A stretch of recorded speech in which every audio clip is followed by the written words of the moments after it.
interrogated face-to-face, now being brought to the Patiala House Court. Zeenat. See, Shivangi, they are the ones who were part of the JEM module and also were involved in this Red Fort bomb blast. The four of them have been shifted from Srinagar to and were handed over to NIA. And now we are seeing the visuals from the Patiala court where they are being produced before the judiciary. See, they are the ones. One is Dr. Adel. He comes from Kulgam. Dr. Muzammil from Koil, Pulwama. Then we are seeing Dr. Shaheen also. And these are the four people who have been brought in from Srinagar today morning. They were shifted from Srinagar to the airport at the morning. The private aircraft, they were taken to Delhi and they boarded the flight from the technical airport of Srinagar. So this is, they are trying to, they were part of this entire module of the JM, the revival of JM. And as per the investigations that had come from the Srinagar police, all these were planning to carry more attacks across the India for which they were making these kind of IEDs and the material that they have stored. That tells you the dangerous and the nefarious designs of the entire terror plot. We have seen what happened at Red Fort. We have also seen when the explosive was brought to Srinagar and how unstable the explosive was that at Nogam police station. Nine officers lost their life over from the Jammu and Kashmir police, including a civilian. So this is all a terror nexus, a terror plot that's been hatched. And because this time it was the completely the white collar doctors, the white collar terrorists who have been managing this kind of explosive, the highly inflammable material that they were storing, and the kind of terror plot that they had won, because it was very difficult for the security forces even to identify the ones who were carrying such a dangerous plot on ground. Yes, Zeenat, staying with these pictures which are coming in. So just getting our viewers these updates that we're getting on Republic TV. So on your screens, live as you speak, the first visuals of the Delhi blast conspirators, Shaheen, Muzammil, Adil, and Irfan in NIA custody being brought to Delhi's Patiala House Court. I'm going back to you, Zeenat. If you could help our viewers understand, what role do the investigation agencies think that or allege that these terror doctors and other conspirators have played? See, let's break it one by one here, Shivangi. Let's take the role of Dr. Shaheen. She was the part of the Alfala Institute where Dr. Muzammil was also. As per the reports that suggest that they were in a relation and she knew well what was being hashed by Dr. Muzammil and others, and she was part of it. Then Muzammil comes from the Koil, Pulwama. Pulwama has always caught bad headlines, whether it was the Letpora blast where again a terrorist from Pulwama was involved, and now we are seeing a Dr. Muzammil who was also helping Dr. Adil from his locker at GMC Anantnag. AK-47 rifle was recovered. So they were planning to carry the attacks across India. That is what we are picking from the investigating agencies, because they've been in the custody for at least 2 weeks with Jammu and Kashmir police. But the main part that was played was by this radical preacher, Irfan Wagha, who comes from Shopian. It's the Nadigram Shopian, South Kashmir, where from actually he hailed, but he was working at a mosque here and he was living in the Srinagar and Yagbag area, where from he was picked up, because he was the man who was also involved in pasting the posters of Jaish-e-Mohammed, the posters that read threats against the security forces. But now we are seeing the arrest of all these, and also Dr. Muzammil, despite being a well-read doctor, seeing him in this kind of nexus. As far as Adil from the Kazigund, Kulgam is concerned, his brother is still on run, Dr. Muzammil, because Dr. Muzaffar, I beg your pardon, and now Srinagar police, as we know, has already approached Interpol for lookout notice. But as per the report suggesting that he is hiding somewhere in Afghanistan. So this nexus, these doctors does not only have the plot in or their strings in the Kashmir or in Delhi, but they are highly connected across the outside the country as well, where we see the role of Pakistan ISI. They had meetings with the officers. As per the intelligence agencies suggest that they have met them at Ankara. There was 2021 when they went there. They had multiple meetings. Then they returned, and they step by step they carried and collected and got people into their nexus who were ready to work for them, because we also see the role of that RFO on whose name that vehicle was purchased, and later that same vehicle was used for it. More blast. We see a car module where 3 or 4 cars have taken into custody by the investigating agency. The kind of security arrangement that you see at the Patiala court tells you that how dangerous these terrorists are and their nexus, although there hasn't been any responsibility or any statement from Pakistan as far as this. And also the government of India is carefully walking and making the statements as far as their Redwood blast is concerned, because it's all about connecting the dots, connecting the people, and also unmasking those who were behind this white collar but were part of the nexus. Because see, if you read the case, you see that not only the revival of Jaish-e-Mohammed or getting the white-collared people into it, but also as suggested that... Yes, Zina, thank you for getting us those details. I'll be coming back to you for more on this story. Terror doctors and the conspirators brought to Patiala House Court as a probe continues into the Delhi blast case. Stay tuned.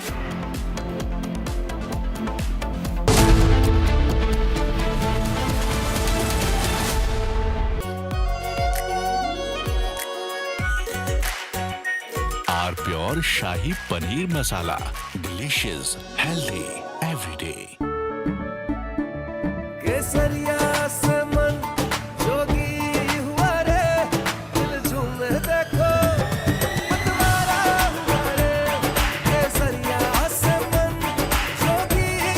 हर पल मनाओ केसरी त्योहार। विमल, बोलो जुबान केसरी। ये है secret recipe MDH का जीरा SIP जल जीरा मसाला। सिप जीरा सिप MDH का जल जीरा सिप MDH का जल जीरा सिप।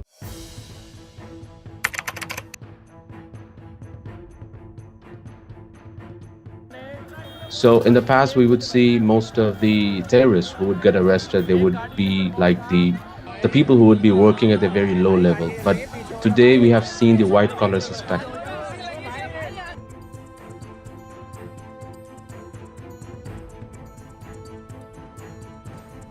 कश्मीर घाटी में डॉक्टर्स एक बहुत अल्टीमेट ड्रीम होता है वहां के लड़के लड़कियों का। उस बनने के बावजूद अगर आप रेडिकलाइज होकर अपने ही देशवासियों को मारने के लिए और अपने देश को तोड़ने के लिए तैयार हो सकते हैं, तो आप अंदाजा लगाइए किस तरह की रेडिकलाइजेशन हो रही है और इस फ्रंट पे हम क्या काम कर रहे हैं।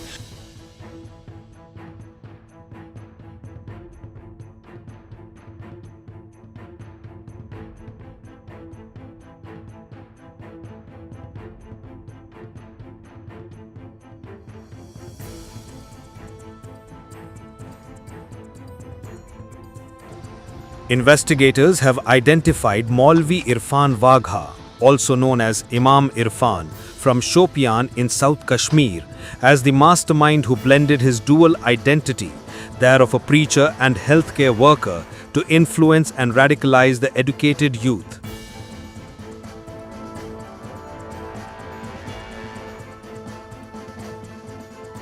The accusation against him is completely baseless. He had been there for 7 years offering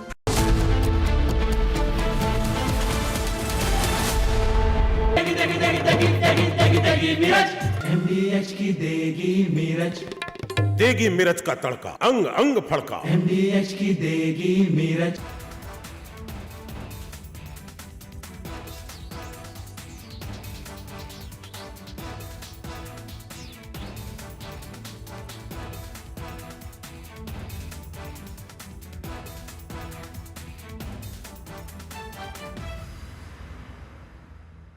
थोड़े में ज्यादा स्वाद ये तो है इसकी खास बात। वाओ मामा क्या स्वाद है। अरे मेरी राजा। China and Japan are clashing verbally over Taiwan. Tensions between China and Japan have risen over Taiwan's security.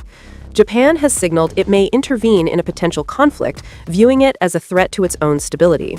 China condemned this as meddling, issuing strong warnings and summoning diplomats. This conflict started when Japan's newly appointed Prime Minister, Sanae Takaichi, issued a direct warning to China during a session of the country's parliament.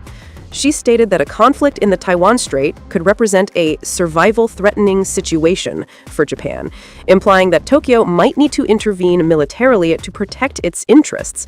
This marked a bold escalation in Japan's stance on the Taiwan issue, signaling readiness to support Taiwan against potential Chinese action. Takaichi's comments, delivered amid rising regional tensions, prompted an immediate and sharp rebuke from Beijing, highlighting the fragile balance in East Asia and the risk of broader confrontation. The remarks made by the Japanese leader on Taiwan constitute an interference in China's internal affairs and a serious violation of the One China principle and the basic norms governing international relations.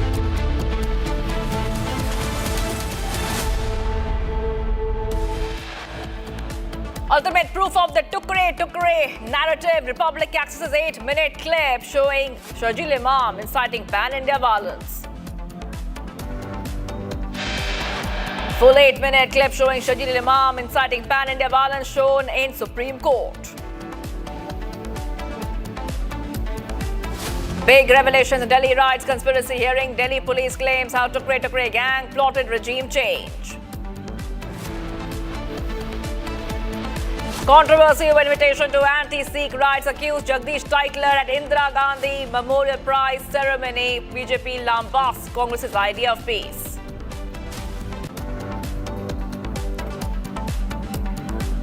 Early morning raids conducted by State Investigation Agency at the Kashmir Times office. Security forces recover significant cashier weapons. More revelations emerged in the Alfala University ex-student Mirza linked to multiple terror attacks across India. Gen Z protests erupt in the Nepal region of Bara again. A curfew reimposed till 8 p.m. today.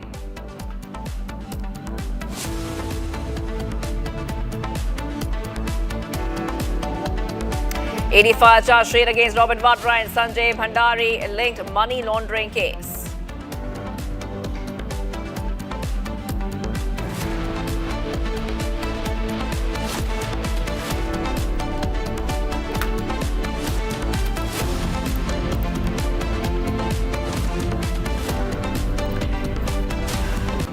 All right, viewers, getting you big updates coming in. Major political development in Karnataka. Congress infighting in Karnataka blows up. 18 MLAs on the way to Delhi. 18 MLAs backing DK Shivakumar on their way to Delhi now. Big update coming in. Major political developments coming in from Karnataka.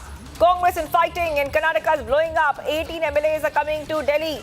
18 MLAs are backing DK Shivakumar. They're on their way to Delhi.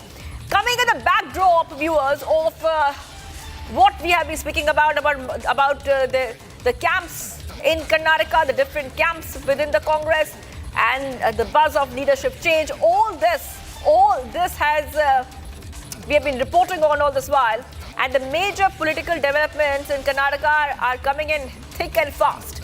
In the latest update, there is big signs that the Congress once again is infighting among themselves. The division within the Congress once more. 18 MLAs are on their way to Delhi. Let's go to Abhishek, who's joining us. Abhishek, 18 MLAs are on their way to Delhi and they're backing DK Shivakumar and they're on their way to Delhi right now. Abhishek.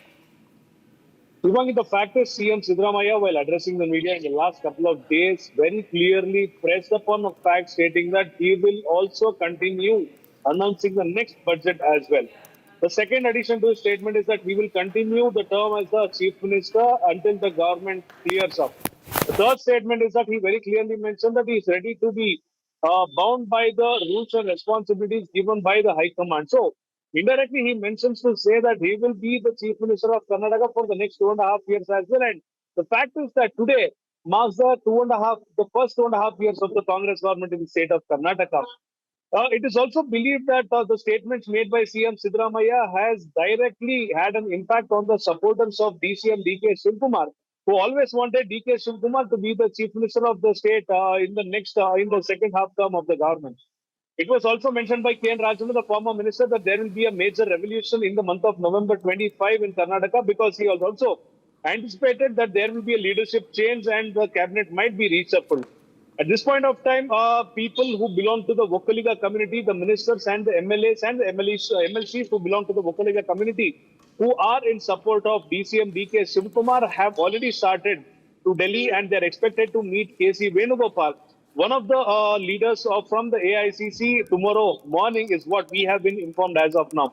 The fact is that these people who have gone to bat against, to bat for DK Shivkumar, will clearly mention the number of people in the state of Karnataka who belong to the Vokaliga community. If at all the Vokaliga community is not taken into consideration, what might be the problems that the Congress will have to face in the 2028 election, and the repercussions of not making DCM DK Shivkumar the chief minister will be reiterated in front of the High Command of Congress. So we will have to see how the High Command responds. And obviously, this is one of such incidents where the team of DK Shivkumar is clearly giving an indication to the team of CM Siddaramaiah, stating that they are ready as a team to bat for the chair of chief minister, and they will continue no matter what until the chair belongs to DCM DK Shivkumar in the next couple of days. Shivangi. All right, Abhishek, that's the big breaking that we're tracking right now. This has been going on, Abhishek, for the longest time, isn't it?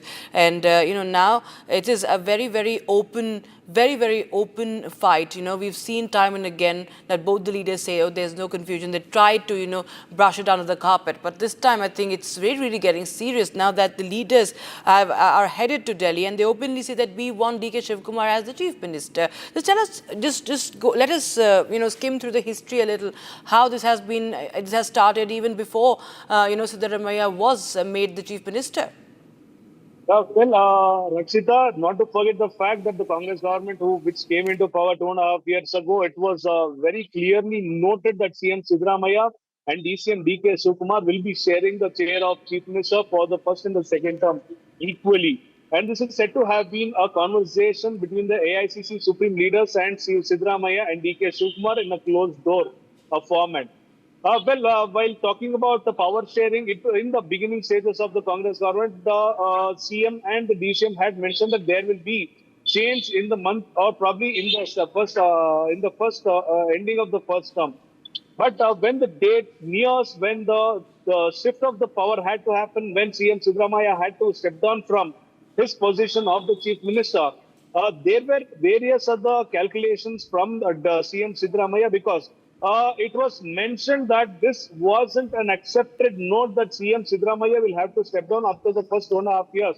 There was a formula which had been discussed, so we will have to see what formula it was all about, and if DCM DK Shivkumar can make sure that CM Siddaramaiah steps down from the post of chief minister, will he be able to succeed in his plan is the point of question, which we will have to wait and see for the next couple of days. Rakshita. All right. Abhishek, in fact, we also had a conversation with H.A. Iqbal Hussain, who's the member of the Karnataka Legislative Assembly, is an MLA. Let's take a listen into that conversation. TV से बोलिए sir कुछ भी नहीं, एक question पे 2 question है sir आप मैं कॉल रिकॉर्ड कर रहा हूँ, प्लीज 1-2 क्वेश्चन रिकॉर्ड कर रहा है सर। नहीं कुछ नहीं सर, आप दिल्ली जा रहे हैं ना, इसलिए 1-2 मिनट बात कर दो सर प्लीज। सर आप दिल्ली, हाँ सर आप इकबाल सर आप दिल्ली जा रहे हैं, क्यों जा रहे हैं सर? दिल्ली हमारे साहब डीके शिवकुमार साहब को मुख्यमंत्री बनाने के लिए एक रिक्वेस्ट, एक मनवी देने के लिए जाता है। क्या है और किसके लिए जाता कुछ? ओके, कितने जने जा रहे हैं सर, कितने जने एमएलए है टोटल? हम लोग एक 7-8 आदमी सब मिलके जा रहे हैं सर। दूसरा आदमी वो ग्रुप उनका लीडर पूरा भी उनका एमएलए के साथ में जा रहे। हाँ मतलब मैं भी जा रहा है सर। हाँ मतलब किसको मिलना है सर अभी जाके आप दिल्ली में? साहब खरगे साहब से भी मिलने के लिए ट्राई करता है, वेणुगोपाल साहब से भी मिलने के लिए कोशिश करता है, हो सका तो मैडम साहब के मैडम जी के साथ में भी मिलने के लिए कोशिश करता है। Okay try our level best to meet all the high command leaders so that our leader may should get a position sir. Okay, आपका मांग है, आपका डिमांड है डीके शिवकुमार जी सीएम बनना है, यही बनना है ना सर, बनना है ना सर। हाँ वही किसको बनाना है सर? आपका मांग उधर ही रखेगा ना, अभी खरगे जी के पास पहले से भी रखा है, आज भी रखेगा, हाँ लास्ट तक भी हमें रखेगा। Thank you. That is Republic Super Exclusive, and the Congress MLA there straight away makes this big statement, and he just says it very clearly that they want Shivakumar, that these MLAs are going to make DK Shivakumar the Chief Minister. He has confirmed the rebellion that we have been in fact reporting. He says that Shivakumar has to become the Chief Minister now. And this is a political situation that has escalated right after the Bihar verdict. Congress's drubbing, absolute disastrous performance in Bihar. In fact, we have Talabagi Narayan Swamy of the BJP joining us on the broadcast. Talavadi Narayan Swamy, thank you so much for joining us on Public TV, sir. It's very, very clear that now there is an open rebellion, and the MLAs that are headed to New Delhi they will be putting forth this demand to the High Command that DK Shivakumar now should be made the Chief Minister, not Siddaramaiah. Actually, there is a struggle between Chief Minister and Deputy Chief Minister for 1 year now. In the name of expansion, in the name of power transfer, they are infighting, and there is no development at all in Karnataka. Since 1 year, they are fighting each other and looting the Karnataka. Now it has come to the forehead now. So somehow I should become the Chief Minister. This is DK Shivakumar is claiming. And till the end of this term, I will be the Chief Minister. The Siddaramaiah, like that, they are quarreling in between, and now it has come to the ending of the era of Congress party, because in India, the Congress party is losing its influence day by day. Now, only in 3 states they are in power. That biggest state is Karnataka. Now, here is also the problem. If even today, if they go to elections, they will lose the battle as almost like Bihar. Yeah. Many thanks, sir, for joining us on Republic TV. It was Republic TV getting you the big political scoop about this infighting, open rebellion in the Congress party. And with that, we were shifting focus to what's happening in Jammu today. The State Investigation Agency is carrying out raids at the office of Kashmir Times in Jammu. The SIA has registered an FIR accusing the newspaper of publishing content detrimental to India's sovereignty, posing a threat to public order. In fact, viewers, there have been cartridges also recovered during the raid and much more. Here's a report. State Investigation Agency, the premier investigation agency of Jammu and Kashmir, is presently carrying out raids at the office of a newspaper in Jammu. Right now we are reporting from the Residency Road, where the head office of Kashmir Times newspaper is presently being raided by the teams of the State Investigation Agency. What we are getting to know that early this morning the raids have started at around 6 or 7 in this morning, and as we speak the raids are still continuing in the area. You will see that the outer cordon is by the Jammu and Kashmir police, and then the SIA has entirely taken over this premises of this newspaper. This is one of the oldest newspaper that gets published in the Union Territory of Jammu and Kashmir, and it was pertinent to mention that in 2020, post abrogation of Article 370, the office of the newspaper Kashmir Times in Srinagar Press Enclave was sealed by the Jammu and Kashmir authorities, citing that multiple notices have went unanswered. And now the teams of the SIA, you will see that from these these balconies and the windows that they are carrying out searches. Thorough searches are underway since morning at the office. What has been alleged, because an FIR has already been registered by the State Investigation Agency against Kashmir Times, and the FIR says that the content that was being published in the newspaper was a threat to the public law and order, detrimental to the sovereignty, and as we speak the teams are carrying out the searches. It's important to mention that it is being said that this is a part of a larger crackdown on the ecosystem that promotes the sentiment against the Union of India or against the public law and order that can actually make the situation volatile for the authorities. So that is what has been alleged in the FIR that has been registered as the raids continue. What the SIA officials are telling us that this is part of a larger crackdown that the agency has planned on those who are posing to be a threat on the when it comes to the public law and order, and as we speak the raids are underway since morning at this very place, with Jammu and Kashmir Police and its State Investigation Agency carrying out the searches at the head office of Kashmir Times. And viewers, we have some breaking news coming in from Jaisalmer. An Indian Air Force remotely piloted aircraft, the RPA, while on a routine training mission, was force-landed safely near Jaisalmer after experiencing an engine malfunction. The RPA was recovered in an empty field, resulting in no damage on ground and minimal damage to the aircraft, the RPA itself. So that's the big breaking news we have. In fact, you can see that visual also from Jaisalmer. It's a remotely piloted aircraft. It's an emergency landing. Ishan is joining us live on the broadcast. For more, Ishan, tell us more details, please.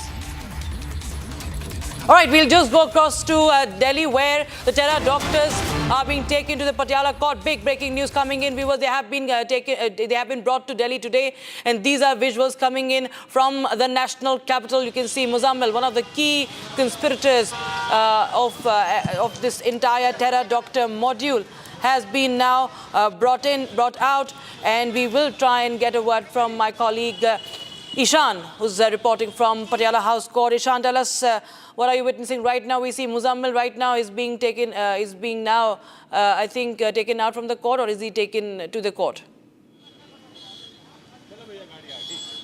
Absolutely, he has been produced before Patiala House Court, and after being produced before the Patiala House Court, now he is being taken out. There is heavy security deployment over here. Special forces along with RAF and RPF are present here. Senior officers of the Delhi police are also here. We are witnessing the same. He is being brought out right now. I'll ask my... the bus in front of me is the bus which is carrying the terror doctors, Muzammil, and he is being brought out of Patiala House Court once after being produced before the judge. Yeah. Once he has been produced before the judge, he has been brought out of the court. The following is the bus, and RAF teams have been deployed. Special security measures are being taken to ensure that the entire proceedings are done. And the bus is, this is the bus inside. We can see him. We can see him closely over here. These are the terror doctors who have been arrested by the police and are being brought out of Patiala House Court. The Delhi police teams and special forces teams have just immediately taken him out of the. The bus has just come out of the Patiala House Court and is now moving towards India Gate Circus and beyond. Back to studio. This is Muzammil, viewers. Muzammil Shaki, the terror doctor from Faridabad's Alfala Hospital. He was arrested. He was a key to, he was very much important, one of the biggest and the most initial leads that were in fact clinched by the agencies. He was arrested with 360 kilograms of explosives that were found in his rented room in the city, and he was staying at a rented home, and he had been arrested. Today he has been brought to the national capital and produced at the Patiala House Court. First visuals coming in on Republic TV from outside the Patiala House Court. As you can see in this van, in this police van, this police vehicle is Muzammil Shakil. He was a doctor at the Faridabad's Alfala Hospital, and he was one of those who was recruiting youngsters, 35-year-old physician from Pulwama, and he used to teach at the Alfala Medical College. And in fact, this is a big development as the investigation is now picking up pace. Muzammil Shakil produced at the NIA court, and NIA now gets 10-day remand of the terror doctors. Muzammil and Adil both today have been produced in court at the NIA court, and NIA gets 10-day remand of the terror doctors. That's the breaking news we have right now. Shakil, Muzammil is part of the terror doctors. Ishan continues to be with us. Ishan, big update coming in. 10-day remand of the terror doctors, Adil and Muzammil for the NIA. Absolutely. Adil and Muzammil both have been granted 10 days remand by the Patiala House Court, and now they have been granted custody of NIA. They have been taken out of Patiala House Court in that heavy security has been deployed at Patiala House Court. We can see that these are the two main key conspirators of the Delhi blast case, and they are the ones who were caught with the explosives. Around 500 kilograms of explosives were recovered from them, and much other material was also recovered from them. These are the two terror doctors that have been produced before the Patiala House Court by the NIA. Now NIA has been granted 10 days of remand, and now they will be questioned and interrogated by the Right. Thank you so much, Ishan. We'll continue to come back to you as we closely track the details from the national capital as 10-day custody, 10-day NIA custody of the terror doctors, viewers, as the 10/11 conspiracy case deepens. The investigation is widening, and we'll continue to get you more updates on that after this very short break. Don't go anywhere.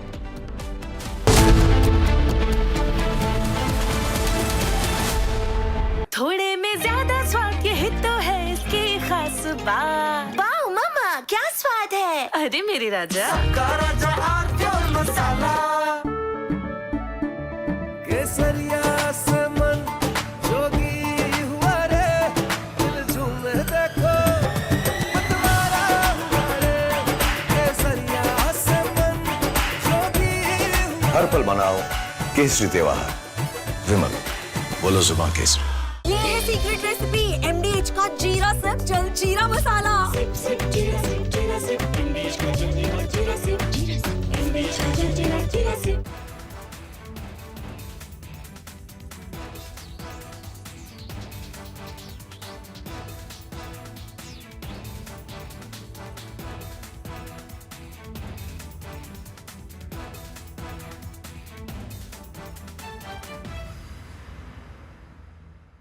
China and Japan are clashing verbally over Taiwan. Tensions between China and Japan have risen over Taiwan's security. Japan has signaled it may intervene in a potential conflict, viewing it as a threat to its own stability. China condemned this as meddling, issuing strong warnings and summoning diplomats. This conflict started when Japan's newly appointed Prime Minister, Sanae Takaichi, issued a direct warning to China during a session of the country's parliament. She stated that a conflict in the Taiwan Strait could represent a survival-threatening situation for Japan, implying that Tokyo might need to intervene militarily to protect its interests. This marked a bold escalation in Japan's stance on the Taiwan issue, signaling readiness to support Taiwan against potential Chinese action. Takaichi's comments, delivered amid rising regional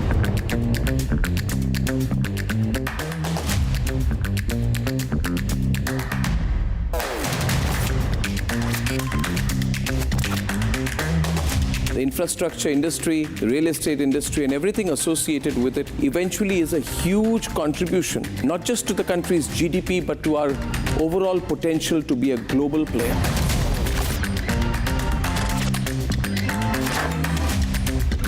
What's the big picture? Let's set the context to this. Why are we doing this? We are bringing about a very credible voice for the home buyers, for the real estate investors, through Republic TV's amazing platform.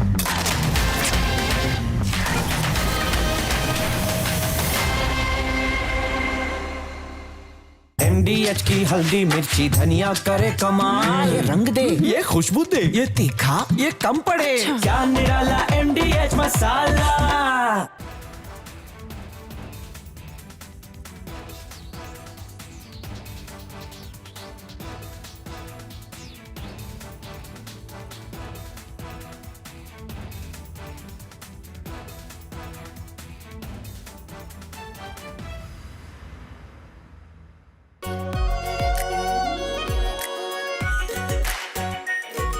Pure shahi paneer masala, delicious, healthy, everyday. China and Japan are clashing verbally over Taiwan. Tensions between China and Japan have risen over Taiwan's security. Japan has signaled it may intervene in a potential conflict, viewing it as a threat to its own stability. China condemned this as meddling, issuing strong warnings and summoning diplomats. This conflict started when Japan's newly appointed Prime Minister, Sanae Takaichi, issued a direct warning to China during a session of the country's parliament. She stated that a conflict in the Taiwan Strait could represent a survival-threatening situation for Japan, implying that Tokyo might need to intervene militarily to protect its interests. This marked a bold escalation in Japan's stance on the Taiwan issue, signaling readiness to support Taiwan against potential Chinese action. Takaichi's comments, delivered amid rising regional tensions, prompted an immediate and sharp rebuke from Beijing, highlighting the fragile balance in East Asia and the risk of broader confrontation. The remarks made by the Japanese leader on Taiwan constitute an interference in China's internal affairs and a serious violation of the One China principle and the basic norms governing international relations. Such words are extremely irresponsible and dangerous in nature and have caused very negative impact. Taiwan is an island of 23 million people, situated about 100 miles off China's southeast coast. China regards it as a breakaway province under the One China principle, insisting that other countries acknowledge this and avoid treating Taiwan as a sovereign state. Taiwan, however, maintains its own government, conducts elections, and runs an independent economy, a setup rooted in 1949 when China's civil war concluded with the defeated nationalist forces retreating to the island while the communists consolidated power on the mainland. This division has persisted without full-scale war, but mutual distrust has grown. China has intensified its military presence around Taiwan in recent years, viewing reunification as a national goal. For instance, in October this year, H-6K bombers from the People's Liberation Army Air Force conducted flights over the island, while June exercises involved over 70 aircraft, including J-16 fighters and unmanned drones, crossing the median line of the Taiwan Strait. Naval operations have featured Type 052D destroyers and Type 054A frigates patrolling the waters. Beijing frames these as defensive drills to deter independence moves.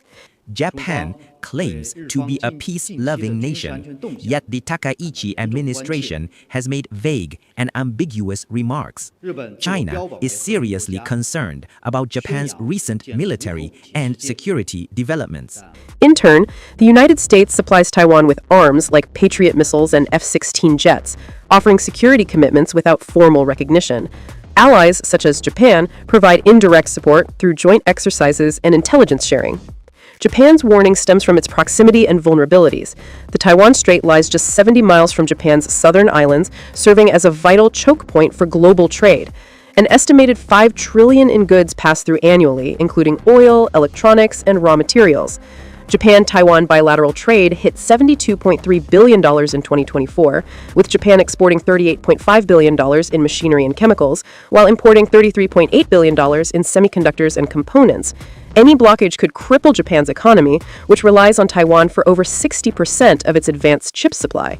Additionally, Japan hosts about 54,000 U.S. troops across bases in Okinawa and elsewhere, positions that could draw fire in a crisis.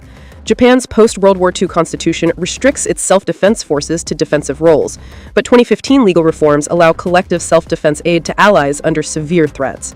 Historical friction lingers from Japan's 1937 to 1945 occupation of Chinese territory, which caused an estimated 20 million Chinese deaths, though economic ties, totaling $317 billion in 2024, have fostered cautious cooperation.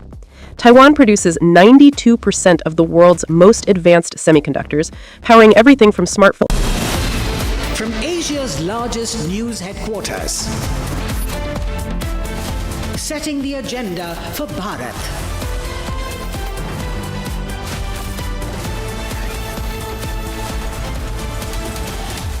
You're watching Republic.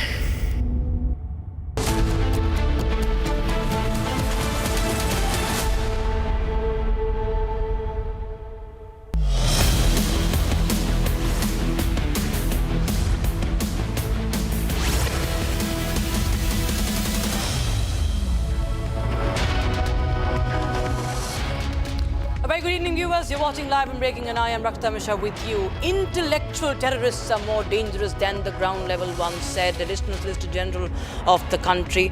And this happened in the Supreme Court as he played out an 8-minute long video of Sharjeel Imam that exposes the Choke India conspiracy during the Delhi riots. We'll get you more on that, but first, our headlines.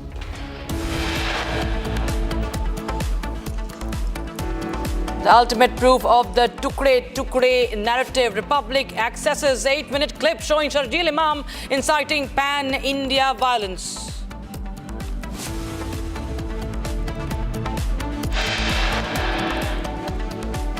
Full 8-minute clip showing Sharjeel Imam inciting pan-India violence played out in the Supreme Court.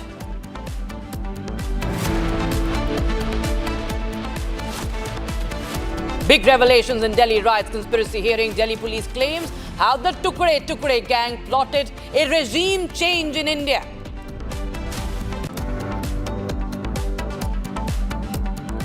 Controversy over invitation to anti-Sikh riots accused Jagdish Titler at the Indira Gandhi Memorial Prize ceremony. BJP lambasts Congress's idea of peace.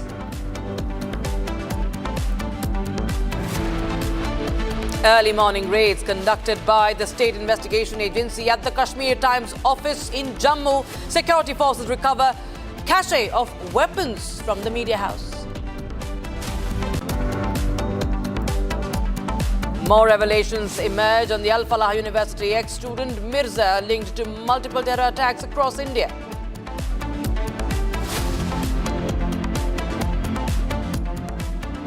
Gen Z protests erupt in Bada of Nepal again. Curfew reimposed till 8 p.m. today.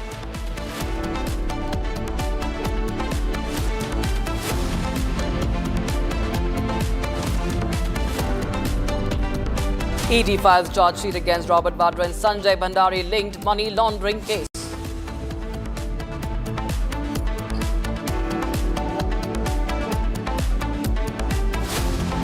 Congress versus Congress. The infighting in Karnataka blows up. 18 MLAs backing DK Shivakumar en route Delhi.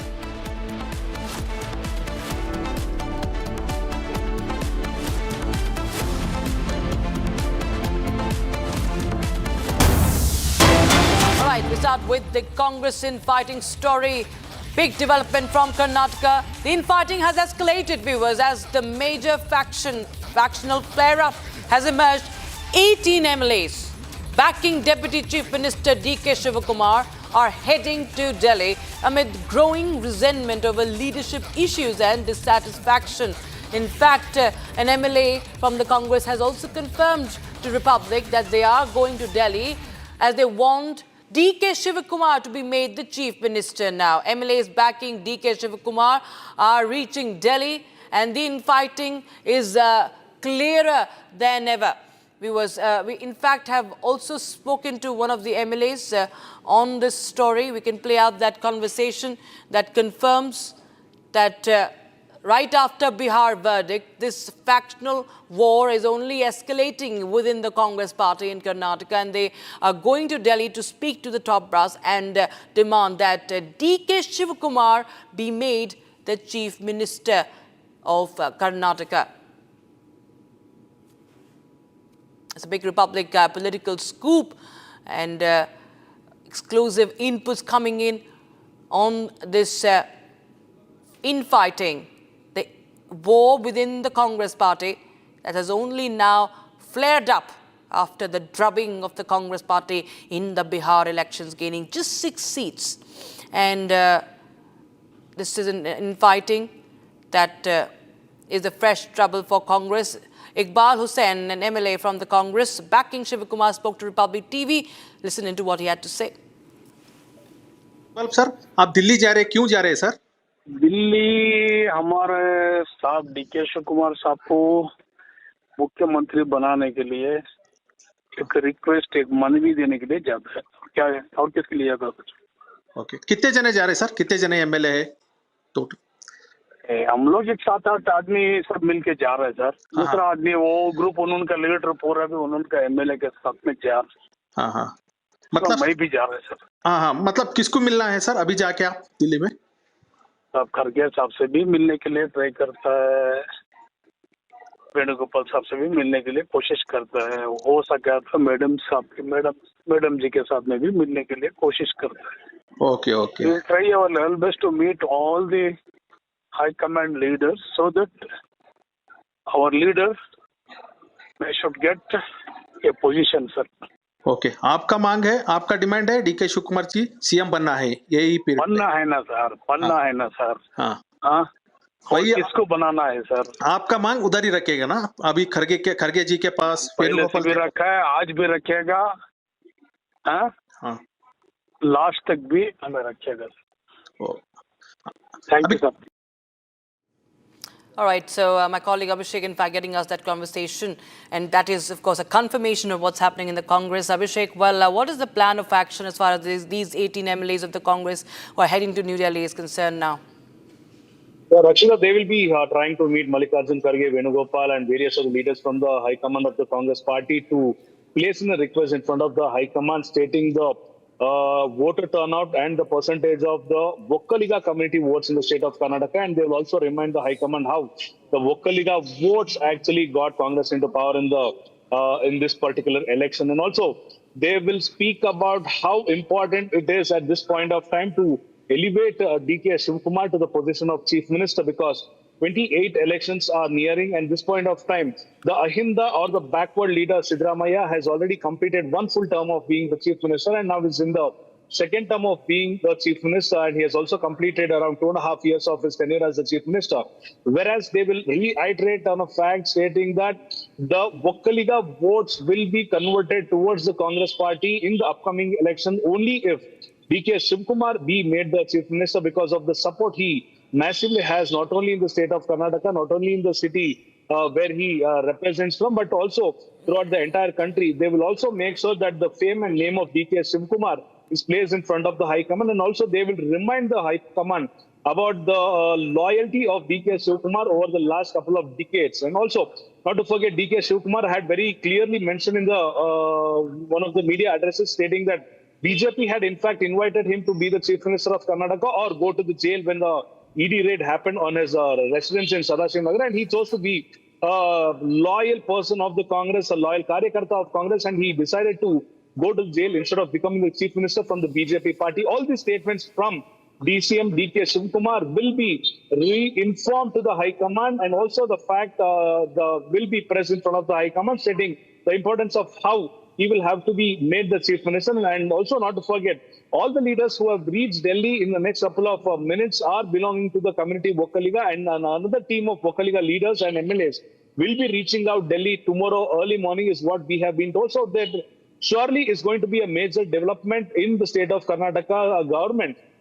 And also, we shouldn't forget the fact that CM Siddaramaiah is not in town as of now. This is when the team of DCM DK Shivkumar decided that they reach the High Command and make sure that their leader will be the Chief Minister in the next couple of days or weeks.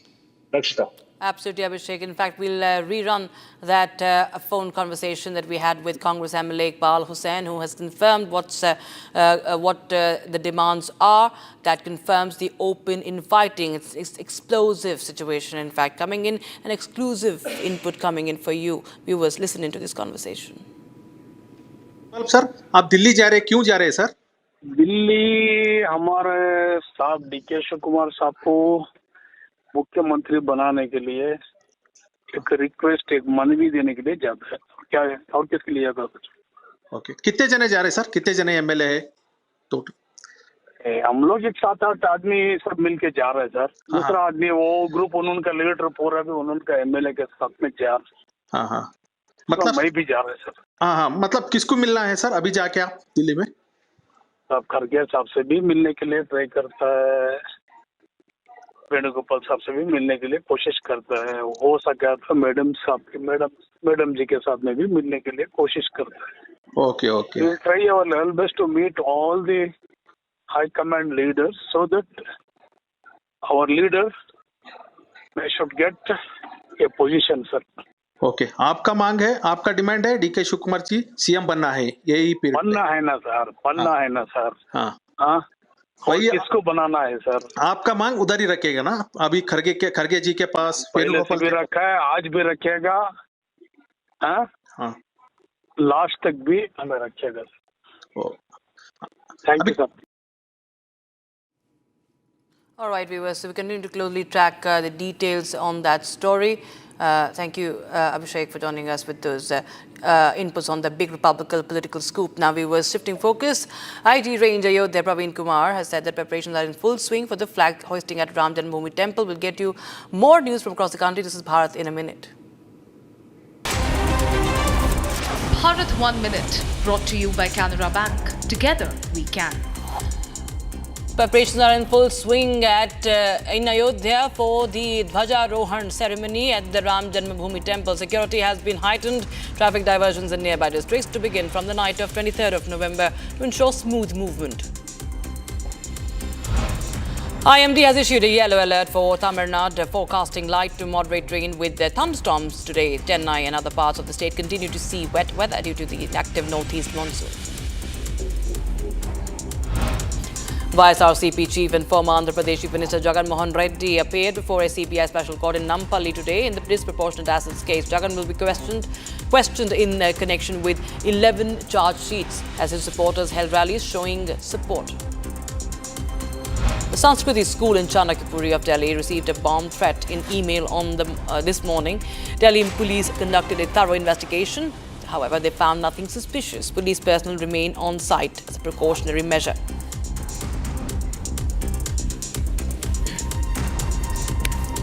And the big story today we are tracking. During the hearing of a case related to the 2020 Delhi riots, the Delhi police presented videos of Sharjeel Imam's provocative speeches before the Supreme Court. In the videos, Sharjeel Imam is seen purportedly delivering inflammatory speeches. ADG Raju argued that these speeches worsened the situation, cited.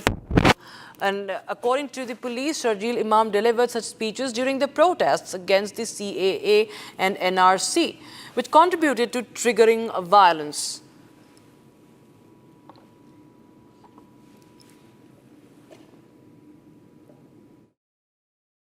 पहले भी शायद दर्ज कर चुका हूँ। 5 लाख लोग हमारे पास हो ऑर्गेनाइज्ड तो हम हिंदुस्तान और नॉर्थ ईस्ट को परमानेंटली कट कर सकते हैं।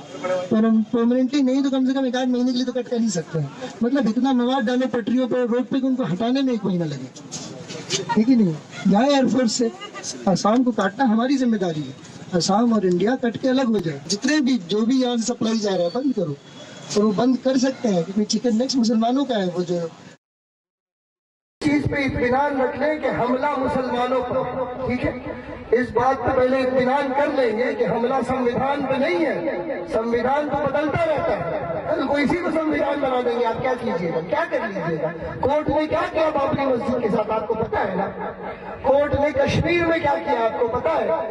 इस चीज को याद रखें कि अभी बहुत अर्जेंट मामला है, बहुत अर्जेंट मामला है। हमारे पास 4 हफ्ते 28 दिन है अगला जो हियरिंग है। अगले हियरिंग तक सरकार को छोड़ो, कोर्ट को इसकी लाइन याद आ जाए। ये आपकी जिम्मेदारी, कोर्ट किसी का नहीं है। आपको लगता है कोर्ट आपका हमदर्द है? आपको ऐसा लगता है? बताइए, ट्रिपल तलाक में क्या किया इन लोगों ने? मुसलमान मर्दों को जेल भेजने का सामान किया है कि नहीं?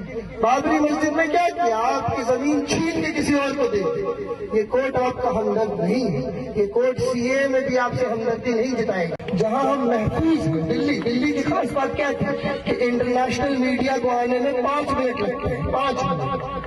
वहां अगर ये गोली चलाएं तो वो वीडियो पे आ जाएगा। दिल्ली में वैसे भी दिल्ली को ये कश्मीर बना नहीं सकते, आपको भी पता है। इन्हीं की जलालत होगी, हमारी नहीं होगी। अगर ये दिल्ली में गोली चलवाए, आर्मी लगवाए, तो जलालत किसकी है? मुसलमानों की नहीं, सरकार की जलालत। सरकार की को जलील होना पड़ेगा। ये दिल्ली है भाई, ये फ्लाईओवर गिरे जरा, पूरी दुनिया को खबर हो, समझ रहे हैं ना? और तीसरी चीज, भैया लाठी खाने से न डरे। बिल्कुल। अगर किसी का हाथ टूटा है तो अलग बात है, किसी का पैर टूटा है तो अलग बात है। लाठी खाने से न डरे। एयर गैस से किसी को एलर्जी हो सकती है तो भागे, सही बात है। लाठी से एलर्जी ना समझे, लाठी 2-4 तो पड़ेगी। लाठी खाने की कला भी सीख लें, समझ रहे हैं ना? इस तरह कम चोट पड़े, इम्पैक्ट कम हो, पहन के क्या आना चाहिए, समझ रहे हैं? एक पट्टा हो बीच में। जब तक ये सब नहीं करेंगे, हाँ भाई, जब तक ये सब नहीं करेंगे सारा पे असर रहेगा। ये चिंगारी कहाँ जाएगी? आग कैसे लगेगी? आग लगाने के लिए दो काम करना होगा, लाठी खाने के लिए तैयार रहना होगा। अव्वल दो जो स्टेप्स हैं उनको क्लियर रखना चाहिए। एक है कि सेंसिटाइजेशन, अवेयरनेस, व्हाटएवर, और दूसरा है plan of action. Plan of action किसी के पास नहीं, सब सेंसिटाइजेशन की ही बात करते हैं। सेंसिटाइजेशन तो यकीनी तौर पे करना है हमें, लेकिन प्लान ऑफ एक्शन भी पैरेलल में होना चाहिए कि अगर हमारे पास क्रिटिकल मास जमा हो चुका है लोगों का, तो उनसे क्या किया जाए, क्या करवाया जाए, क्या कुछ कर सकते हैं। अगर हमारे पास जामिया में 10,000 जवान लड़के हैं तो वो क्या कर सकते हैं। पहले भी शायद अर्ज कर चुका हूँ, अगर 5 लाख लोग हमारे पास हो ऑर्गेनाइज्ड, तो हम हिंदुस्तान और नॉर्थ ईस्ट को परमानेंटली कट कर सकते हैं। परमानेंटली नहीं तो कम से कम 1 महीने के लिए तो कट कर ही सकते हैं। मतलब इतना मवाद डालो पटरियों पर, रोड पे, उनको हटाने में 1 महीना लगे, ठीक ही नहीं। जाए एयरफोर्स से, असम को काटना हमारी जिम्मेदारी है। असम और इंडिया कट के अलग हो जाए। जितने भी जो भी यहाँ से सप्लाई जा रहा है बंद करो, और वो बंद कर सकते हैं क्योंकि चिकन नेक्स्ट मुसलमानों का है। वो जो चीज पे इत्मीनान रख लें कि हमला मुसलमानों पर, ठीक है। इस बात पे पहले इत्मीनान कर लेंगे कि हमला संविधान पे नहीं है। संविधान तो बदलता रहता है, कल को इसी को संविधान बना देंगे। आप क्या कीजिएगा, क्या कर लीजिएगा। कोर्ट ने क्या किया बाबरी मस्जिद के साथ, आपको पता है ना। कोर्ट ने कश्मीर में क्या किया, आपको पता है। इस चीज को याद रखें कि अभी बहुत अर्जेंट मामला है, बहुत अर्जेंट मामला है। हमारे पास 4 हफ्ते 28 दिन है अगला जो हियरिंग है। अगले हियरिंग तक सरकार को छोड़ो, कोर्ट को इसकी नानी याद आ जाए। ये आपकी जिम्मेदारी, कोर्ट किसी का नहीं है। आपको लगता है कोर्ट आपका हमदर्द है? आपको ऐसा लगता है? बताइए, ट्रिपल तलाक में क्या किया इन लोगों ने? मुसलमान मर्दों को जेल भेजने का सामान किया है कि नहीं? बाबरी मस्जिद में क्या किया? आपकी जमीन छीन के किसी और को दे दी। ये कोर्ट आपका हमदर्द नहीं है। ये कोर्ट सीए में भी आपसे हमदर्दी नहीं जताएगा। जहां हम महफूज हैं, दिल्ली की खास बात क्या थी कि इंटरनेशनल मीडिया को आने में 5 मिनट लगते हैं, 5 मिनट। वहां अगर ये गोली चलाए तो वो वीडियो पे आ जाएगा। दिल्ली में वैसे भी दिल्ली को ये कश्मीर बना नहीं सकते, आपको भी पता है। इन्हीं की जलालत होगी, हमारी नहीं होगी। अगर ये दिल्ली में गोली चलवाए, आर्मी लगवाए, तो जलालत किसकी है? मुसलमानों की नहीं, सरकार की जलालत है। सरकार की को जलील होना पड़ेगा। ये दिल्ली है भाई, ये फ्लाईओवर गिरे जरा, पूरी दुनिया को खबर हो, समझ रहे हैं ना।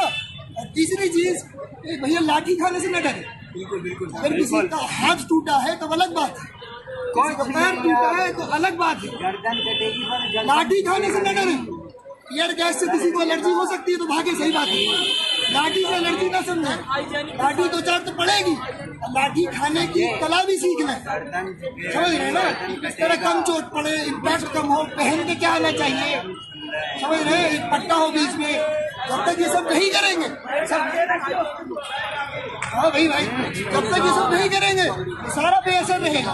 ये चिंगारी कहाँ जाएगी? आग कैसे लगेगी? आग लगाने के लिए 2 काम करना होगा, लाठी खाने के लिए तैयार रहना होगा।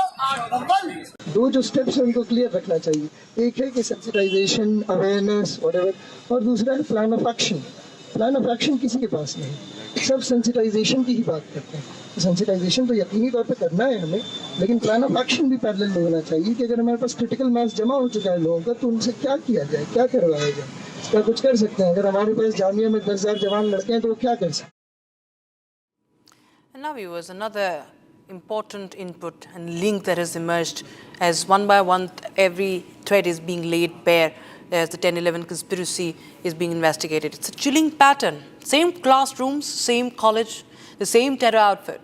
New intelligence inputs coming right after the arrest of Umar Nabi. Operatives of Mujahideen linked to the 2007 Ahmedabad blasts have been traced back to the same educational institution in Haryana, the Alfala University in Faridabad. As agencies reopen the old files, Alfala's past reveal a disturbing truth. A former student has previously surfaced in one of India's deadliest terror attacks. Here's more. Hey, Nago! Nago! One university, several students. And a terror footprint stretching across India. The spotlight is now burning down on Alfala Engineering College in Haryana. Weeks after the arrest of terrorist Umar Nabi, accused in the Delhi blast case, agencies have discovered another chilling link that pulls the university deeper into terror investigations. Intelligence reports suggest this is not the first time Alfala has appeared in terror case files. Mirza Shadab Beg, an engineering student on paper, but according to investigators, a shadow operative of the Indian Mujahideen in reality. He completed his B.Tech in Electronics and Instrumentation from Alfala Engineering College, but while he was attending classes, he was simultaneously plotting one of the biggest terror attacks India had seen. The 2007 Ahmedabad blast ripped through the city. Shadab Beg didn't just participate, he played a crucial technical role. His training in instrumentation made him particularly skilled in IED circuitry, detonators and bomb assembly. Skills, investigators say, were actively used in the Ahmedabad and Surat attacks. But the trail gets darker. Beg also travelled to Udupi to collect explosives for the 2008 Jaipur blasts. There, he reportedly handed over detonators and bearings to Indian Mujahideen founders Riots and Yasin Bhatkal, materials that were later found in the IEDs that tore through Jaipur's marketplaces. Documents also link him to the 2007 Gorakhpur serial blasts, which left 6 people injured. Following the confirmation of his role, Gorakhpur police even confiscated his property under anti-terror provisions. Beg has been absconding since 2008. A reward of rupees 1 lakh was announced for information leading to his arrest. In 2019, sources traced him to Afghanistan, where he is believed to have continued working with the Indian Mujahideen's foreign handlers, and he remains untraceable today. Mirza Beg, he was the one who was involved in not just Ahmedabad blast, but also he was linked with Gorakhpur blast. He had completed his B.Tech, especially in instrumentation engineering from Alfala University back in 2007, and he was involved in the Ahmedabad blast while studying there. So his background in the engineering made him specially skilled in bomb making. So he also went to Jaipur. He conducted recce, handled the logistics of the place, and in relation to some other bombings as well, he helped his associates and other terrorists in planning the Gorakhpur blast. He went to Udupi, he collected detonators, he collected other material that they would normally need for making of the IEDs. So this another face, and he's been absconding since then.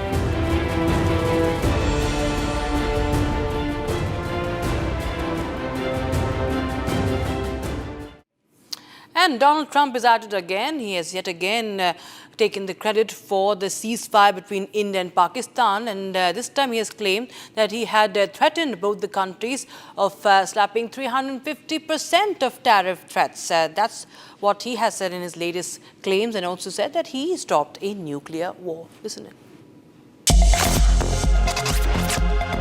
It wasn't on my charts because I'm good at settling disputes. And I've always been. I've done very well with that over the years, even before this. But, I was talking about the different wars. And it's, look, India, Pakistan, they were going to go at it, nuclear weapons. I said, that's okay, you can go at it, but I'm putting a 350% tariff on each country. No more trade with the United States. No, you can't do that. I said, I'm going to do it. Come back to me and I'll take it down. But I'm not going to have you guys shooting nuclear weapons at each other, killing millions of people, and having the nuclear dust floating over Los Angeles. I'm not going to do it. They said, we don't like that. I said, I don't care if you like it or not. So I was all set. I told Scott, 350% tariff to settle that war. If you don't, we'll make a nice trade deal. They were in the midst of a deal. Now, no other president would have done that. Another guy would have, like Joe Biden, doesn't even know what countries we're talking about. He wouldn't have any idea. That's a historic day for Bihar, as JDU Supremo Nitish Kumar took oath as the Chief Minister of the state for a record 10th time at the Gandhi Maidan in Patna. Altogether, 26 cabinet ministers took oath in presence of Prime Minister Narendra Modi and other top BJP leaders and NDA ruled state chief ministers. Take a look at this report. मैं नीतीश कुमार सत्य निष्ठा से भारत के संविधान के प्रति सच्ची श्रद्धा और निष्ठा रखूंगा। For the record, 10th time, JDU Supremo Nitish Kumar took oath as the Bihar Chief Minister today at the Gandhi Maidan in Patna, following the NDA's decisive victory in the state assembly elections. मैं नीतीश कुमार सत्य निष्ठा से प्रतिज्ञान करता हूँ कि मैं विधि द्वारा स्थापित भारत के संविधान के प्रति सच्ची श्रद्धा और निष्ठा रखूंगा। Alongside Nitish Kumar, BJP leaders Samrat Chaudhary and Vijay Sinha took oath as Bihar's deputy chief ministers, marking a significant moment in the new state government formation. मैं सम्राट चौधरी ईश्वर की शपथ लेता हूं कि मैं विधि द्वारा स्थापित भारत के संविधान के प्रति सच्ची श्रद्धा और निष्ठा रखूंगा। मैं विजय कुमार सिन्हा ईश्वर की शपथ लेता हूं कि मैं विधि द्वारा स्थापित भारत के संविधान के प्रति सच्ची श्रद्धा और निष्ठा रखूंगा। Meanwhile, altogether 26 cabinet ministers took oath today, out of which 14 are from the BJP, 8 from the JDU, 2 from LJP Ramvilas and 1 each from Hindustani Awam Morcha Secular and Rashtriya Lok Morcha. इसके लिए अपने नेता को धन्यवाद देना चाहता हूं, जिस नेता ने हमें हमारे ऊपर विश्वास करके फिर जिम्मेवारी दी है।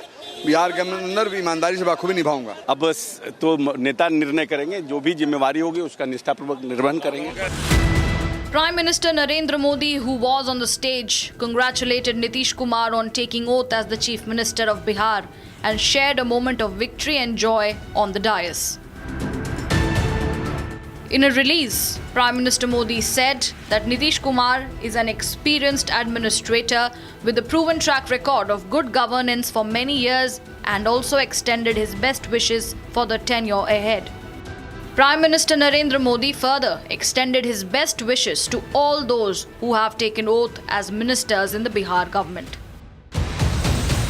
The swearing-in ceremony was also attended by other bigwigs such as Amit Shah, JP Nadda, Union Ministers Rajnath Singh and Dharmendra Pradhan, and Chief Ministers of all the NDA-ruled states.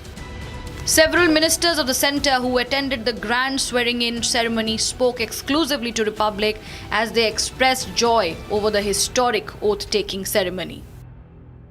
मुझे सौभाग्य प्राप्त हुआ कि पार्टी ने और हमारी महान जनता ने ये सौभाग्य दिया कि मैं चारों सदन का सदस्य हूँ। आप तो एक दुर्दांत अपराधी से लड़ रहे थे वहाँ पर, और पार्लियामेंट के चुनाव में आप हमेशा लीड करते रहे दानापुर। निश्चित तौर पर दानापुर की महान जनता हमेशा अपना आशीर्वाद किसी भी परिस्थिति में दी है और इस बार भी देने का काम किया है। कोई दुर्दांत अपराधी सर नहीं उठाएगा। उसके ढाल में, उसकी सुरक्षा में राम कृपाल यादव, उसका जो बेटा और भाई सेवक है, पूरे खड़ा होकर के उसको सुरक्षा प्रदान करेगा। And with that, it's a wrap in this edition. But on the other side of this short break at 5:30, we're going to tell you the controversy that's erupting over Jagdish Titler, the anti-Sikh rights accused, who has been at the Indira Gandhi Memorial Prize ceremony. BJP lambasts Congress's idea of peace as he is seen during the ceremony.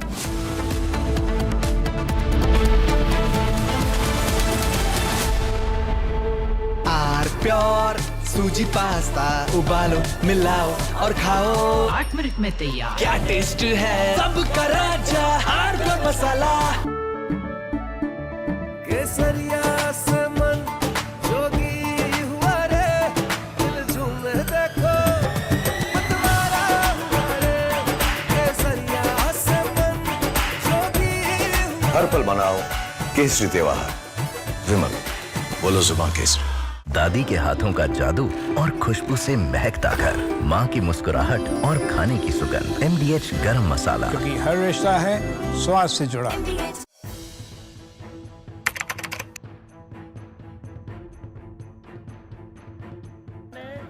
So in the past, we would see most of the terrorists who would get arrested, they would be like the people who would be working at a very low level. But today we have seen the white collar suspect.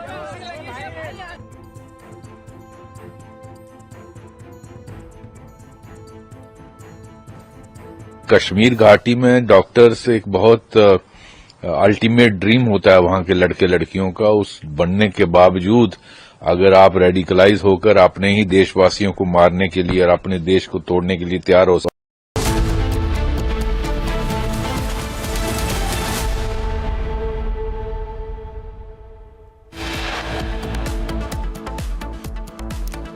The ultimate proof of the Tukre narrative, Republic accesses 8-minute clip showing Sharjeel Imam inciting pan-India violence.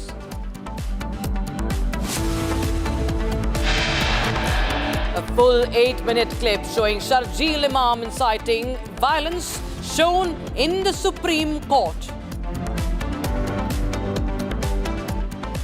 Big revelations in Delhi riots conspiracy hearing. Delhi police claims how Tukre gang plotted a regime change.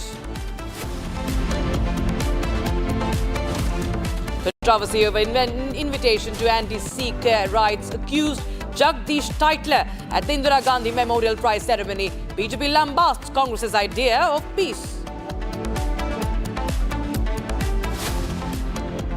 Early morning raids conducted by the State Investigation Agency at the Kashmir Times office. Security forces recover a significant cache of weapons. More revelations emerge on the Alfala University. Ex-student Mirza linked to multiple terror attacks across India. And Gen Z protests erupt in Nepal once again. Curfew reimposed in Bara till 8 p.m. today. ED files charge sheet against Robert Vadra in the Sanjay Bhandari-linked money laundering case. It's Congress versus Congress. The infighting is out in the open in Karnataka. That's only blowing up. 18 MLAs backing Shivakumar en route Delhi.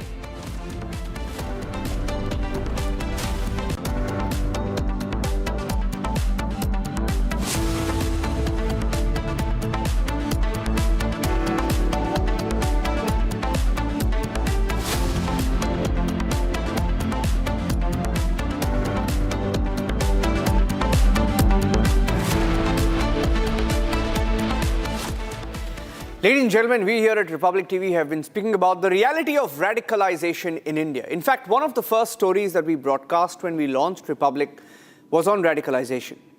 The ISIS tapes when we exposed radical Islamist plot of ISIS and their operatives in India. And even back then when we exposed the ISIS tapes, many political parties came forward and those political parties tried to defend the people we exposed. And today, 8 years later, radicalization is India's biggest threat. The Red Fort attack was a result of radicalization of white-collar jihadis. Sharjeel Imam, the man on your screen, engineer by study, by education, wanted to radicalize all Muslim youth against the state of India. And today, for the first time, we have accessed the entire 8-minute video of him trying to incite fellow Indians to riot, to kill, to block, to cut off parts of India, and to hold protests in sensitive locations across India. These are the Delhi riot hate tapes. We have accessed the full 8-minute video for the first time, as shown in the Supreme Court. Take a listen. पहले भी शायद दर्ज कर चुका हूँ। 5 लाख लोग हमारे पास हो ऑर्गेनाइज्ड तो हम हिंदुस्तान और नॉर्थ ईस्ट को परमानेंटली कट कर सकते हैं, पर हम परमानेंटली नहीं तो कम से कम 1 आध महीने के लिए तो कट कर ही सकते हैं। मतलब इतना मवाद डालो पटरियों पर, रोड पे, उनको हटाने में 1 महीना लगे, ठीक ही नहीं। जाए एयरफोर्स से, असम को काटना हमारी जिम्मेदारी है। असम और इंडिया कट के अलग हो जाए फौज के लिए, और जितने भी जो भी यहाँ से सप्लाई जा रहा है बंद करो, और वो बंद कर सकते हैं क्योंकि चिकन नेक्स्ट मुसलमानों का है, वो जो वो जो इलाका है मुस्लिम नई चीज़ें हैं। जैसे बीजेपी को फुल मेजोरिटी मिली तो कश्मीर का मसला आया, ट्रिपल तलाक का मसला आया, अयोध्या बाबरी का मसला आया, और अब जो है सीएए एनआरसी का मसला आया, और अब सीएए। इस चीज पे इत्मीनान रख लें कि हमला मुसलमानों पर, ठीक है, इस बात पर पहले इत्मीनान कर लेंगे कि हमला संविधान पे नहीं है। संविधान तो बदलता रहता है, कल को इसी को संविधान बना देंगे। आप क्या कीजिएगा, क्या कर लीजिएगा? कोर्ट ने क्या किया बाबरी मस्जिद के साथ आपको पता है ना? कोर्ट ने कश्मीर में क्या किया आपको पता है? इस चीज को याद रखें कि अभी बहुत अर्जेंट मामला है, बहुत अर्जेंट मामला है। हमारे पास 4 हफ्ते 28 दिन है अगला जो हियरिंग है। अगले हियरिंग तक सरकार को छोड़ो, कोर्ट को इसकी लाइन याद आ जाए। ये आपकी जिम्मेदारी, कोर्ट किसी का नहीं है। आपको लगता है कोर्ट आपका हमदर्द है? आपको ऐसा लगता है? बताइए, ट्रिपल तलाक में क्या किया इन लोगों ने? मुसलमान मर्दों को जेल भेजने का सामान किया है कि नहीं? बाबरी मस्जिद में क्या किया? आपकी जमीन छीन के किसी और को दे दी। ये कोर्ट आपका हमदर्द नहीं है। ये कोर्ट सीए में भी आपसे हमदर्दी नहीं जताएगा। जहां हम महफूज हैं, दिल्ली की खास बात क्या थी कि इंटरनेशनल मीडिया को आने में 5 मिनट लगते हैं, 5 मिनट। वहां अगर ये गोली चलाए तो वो वीडियो पे आ जाएगा। दिल्ली में वैसे भी दिल्ली को ये कश्मीर बना नहीं सकते, आपको भी पता है। इन्हीं की जलालत होगी, हमारी नहीं होगी। अगर ये दिल्ली में गोली चलवाए, आर्मी लगवाए, तो जलालत किसकी है? मुसलमानों की नहीं, सरकार की जलालत। सरकार की को जलील होना पड़ेगा। ये दिल्ली है भाई, ये फ्लाईओवर गिरे जरा, पूरी दुनिया को खबर हो, समझ रहे हैं ना? और तीसरी चीज, भैया लाठी खाने से न डरे। बिल्कुल। अगर किसी का हाथ टूटा है तो अलग बात है, किसी का पैर टूटा है तो अलग बात है। लाठी खाने से न डरे। ईयर गैस से किसी को एलर्जी हो सकती है तो भागे, सही बात है। लाठी से एलर्जी ना समझे, लाठी 2-4 तो पड़ेगी, और लाठी खाने की कला भी सीख लें, समझ रहे हैं ना? इस तरह कम चोट पड़े, इम्पैक्ट कम हो, पहन के क्या आना चाहिए, समझ रहे हैं? एक पट्टा हो बीच में। जब तक ये सब नहीं करेंगे, हाँ भाई, जब तक ये सब नहीं करेंगे तो सारा बेअसर रहेगा। ये चिंगारी कहाँ जाएगी? आग कैसे लगेगी? आग लगाने के लिए 2 काम करना होगा, लाठी खाने के लिए तैयार रहना होगा, अव्वल। नंबर 2, ऑर्गेनाइज होना होगा। बोल रही है कि जंतर मंतर को जमा होकर रोना गाना करते रहो, आप उनको 2 टूक में जवाब दीजिए, इससे कुछ हासिल नहीं होगा। 2 जो स्टेप्स हैं उनको क्लियर रखना चाहिए। एक है कि सेंसिटाइजेशन, अवेयरनेस, व्हाटएवर, और दूसरा है plan of action. Plan of action किसी के पास नहीं, सब सेंसिटाइजेशन की ही बात करते हैं। तो सेंसिटाइजेशन तो यकीनी तौर पे करना है हमें, लेकिन प्लान ऑफ एक्शन भी पैरेलल होना चाहिए कि अगर हमारे पास क्रिटिकल मास जमा हो चुका है लोगों का, तो उनसे क्या किया जाए, क्या करवाया जाए, क्या कुछ कर सकते हैं। अगर हमारे पास जामिया में 10,000 जवान लड़के हैं तो वो क्या कर सकते हैं? ये मैं 400 केसेस होंगे, हम पे भी FIR होंगे, इसके लिए तो इत्मीनान से होगा। लेकिन ये कामयाबी तभी मिलेगी जब 100 शाहीन बाग जलाना पड़ेगा उसके टेंशन कैंप को, नहीं तो आपका कोई पूछने वाला। ये जो सिटीजनशिप का रजिस्टर बन रहा है और जिनको निकालने की बात हो रही है, वो किसकी जिम्मेदारी है? वो कहाँ से बेघर हुए? क्या वो बेघर इसलिए हुए कि उनको भागना था, उनको बंगाल ने बताया था? नहीं, हिंदुस्तान और पाकिस्तान की जंग हुई थी, ये याद रखिएगा। हिंदुस्तान और पाकिस्तान की जंग के पादाश में लाखों करोड़ों लोग बेघर हुए, और उनकी जिम्मेदारी अकेली न आसाम की है, न पाकिस्तान की है, न बांग्लादेश की है। ये पहले तो एक इंटरनेशनल प्रॉब्लम है, इस बात को याद रखिएगा कि ये इंटरनेशनल प्रॉब्लम है। और एक सरकार की मनमानी हम कभी कबूल नहीं करेंगे। जब ये बात कम से कम 5-6 मुल्कों की है, 4-5 तो आपकी नजर के सामने है, तो क्या हम एक सरकार की मनमानी कबूल करेंगे? मुस्लिम स्टूडेंट नाम से प्लेटफॉर्म बनाए ताकि हम लोग यही सब 2 हफ्ते से यही कर रहे हैं। हमारी ख्वाहिश और हमारी आरज़ू ये है कि दिल्ली में चक्का जाम हो, और सिर्फ दिल्ली में नहीं, देश के जहाँ जिस शहर में मुसलमान कर सकता है, मुसलमान हिंदुस्तान के 500 शहरों में चक्का जाम कर सकते हैं, ठीक है? और काम करने का एक ही तरीका है, वो है सड़क बंद, माल बंद करो, इनका सामान हम जाने नहीं देंगे। जो सरकार हम पे जुल्म कर रही है, उस सरकार को हम पैरालाइज कर देंगे। लेकिन बोल क्या है, हम चक्का जाम करना चाहते हैं, हम दिल्ली के मोहल्लों में दूध बंद करना चाहते हैं, पानी बंद करना चाहते हैं। खुल के बोलिए यार। हमने शाहीन बाग में कोशिश की, एक हाईवे ब्लॉक किया, जो अल्हम्दुलिल्लाह 1.5 महीने से ब्लॉक थे। पहला स्टेप है कि मुसलमान आवाम सड़कों पे आए। दूसरा स्टेप क्या होगा? अब उस आवाम का जो गुस्सा है उसको इस्तेमाल किया जाए। कैसे इस्तेमाल करेंगे? एक सबसे आसान चीज है, पुरअमन तरीके से सड़कों को बंद करो। इतना आसान काम है। तो अब मैं दिल्ली की बात पर आता हूँ। दिल्ली में हम यहाँ से आने के पहले ही 5 दिसंबर 6 दिसंबर से ही हमने पर्चे बांटने, हम जेएनयू के मुस्लिम तलबा के हमने पर्चे बांटने शुरू कर दिए थे एनआरसी सीए पर। शरीयत है सड़कों पर उतर के आर्ग्यू करना और सेंसिटाइज करना अव्वल, और दूसरा हमारा काम है कि प्लान ऑफ एक्शन बनाना। और प्लान ऑफ एक्शन कोई एब्सोल्यूट तो नहीं है एक इंडिया के लिए, हर मोहल्ले के लिए और हर इलाके के लिए अलग प्लान ऑफ एक्शन बनेगा। जैसे शाहीन बाग में बगल से हाईवे जाती थी तो ये मुमकिन था कि भीड़ बैठी हुई है, उनको बस कन्विंस कर दो कि यहीं बैठे रहो। ट्रिपल तलाक का मसला जिसमें मर्दों को जेल भेजने का सामान है, जमीन छीन ली गई आपसे, है कि नहीं? कश्मीर का मसला, यहाँ आप धरना दे रहे हैं, छोटे मोटे मीडिया वाले आएंगे, कोई बड़ी खबर तो नहीं बनेगी। ऐसे 10,000 धरने हिंदुस्तान में चल रहे हैं कि नहीं? तो ये आज कोर्ट में हियरिंग थी, आप लोगों को पता होगा। कोर्ट में 4 हफ्ते का वक्त दिया सरकार को। अब आपको पता है, अंदाजा है इन 4 हफ्तों में आसाम में क्या क्या हो जाएगा? अंदाजा है आप लोगों को? किसी को अंदाजा नहीं, सिर्फ खुदा जानता है कि इन 4 हफ्तों में आसाम में कितने घर लूटेंगे, ये सब खुदा जानता है। यूपी में 60-70 तो शहीद हो चुके हैं, आगे 4 हफ्तों में क्या होगा खुदा जानता है।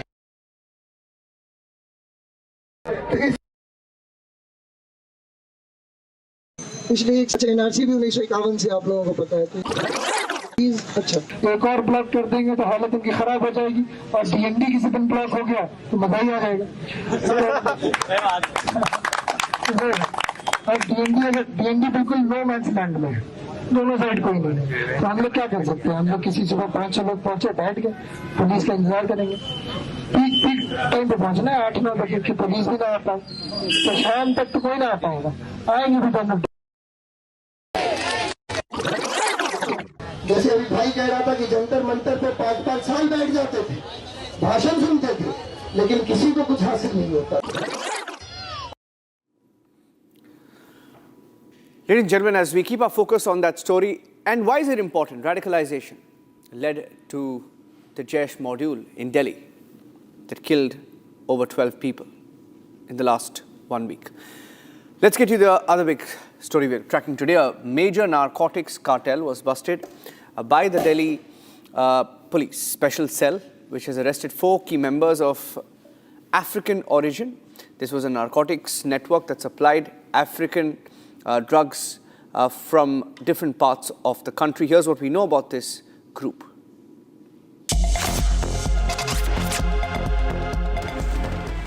In a major operation, the Delhi Police Special Cell arrested 4 African nationals linked to an interstate drug network. The 4 accused had been trafficking narcotics across India. In an operation that began on the 1st of November, the police has confiscated drugs worth rupees more than 100 crores in the international market. The police also recovered precursor elements to the drugs and lab equipment. The first arrest in the case was made at Delhi's Dhaula Kuan, where accused Ella was caught with drugs in a red trolley.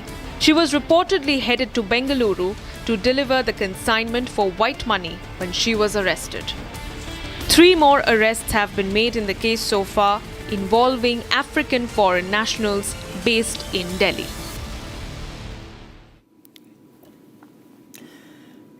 Okay, and we have some update coming in on the Anil Ambani case. More of his assets have now been attached. The Enforcement Directorate attaching assets valued at 1,400 crore more belonging to the Anil Ambani group, taking the total attachment to almost 9,000 crore. That's the total value of assets of Anil Ambani group that have been attached so far. These seizures are linked to loans that later turned into high-risk NPAs, raising serious concerns of fund diversion, irregular lending and stressed asset mismanagement. The ED's fresh attachment order targets immovable properties tied to Reliance Home Finance and Reliance Commercial Finance, 2 companies at the center of massive bad loan. Investigators say multiple loans sanctioned to these entities eventually slipped into NPA non-performing assets, triggering a deeper probe into alleged diversion of funds. The case stems from Yes Bank's high-value lending to the Anil Ambani Reliance Group that later became part of its stressed asset book, pushing the bank into crisis and prompting regulatory intervention. With this latest action, the ED's total attachment now stands at 9,000 crore rupees as agencies attempt to recover value from what they describe as one of the largest corporate loan irregularity cases linked to the Anil Ambani companies.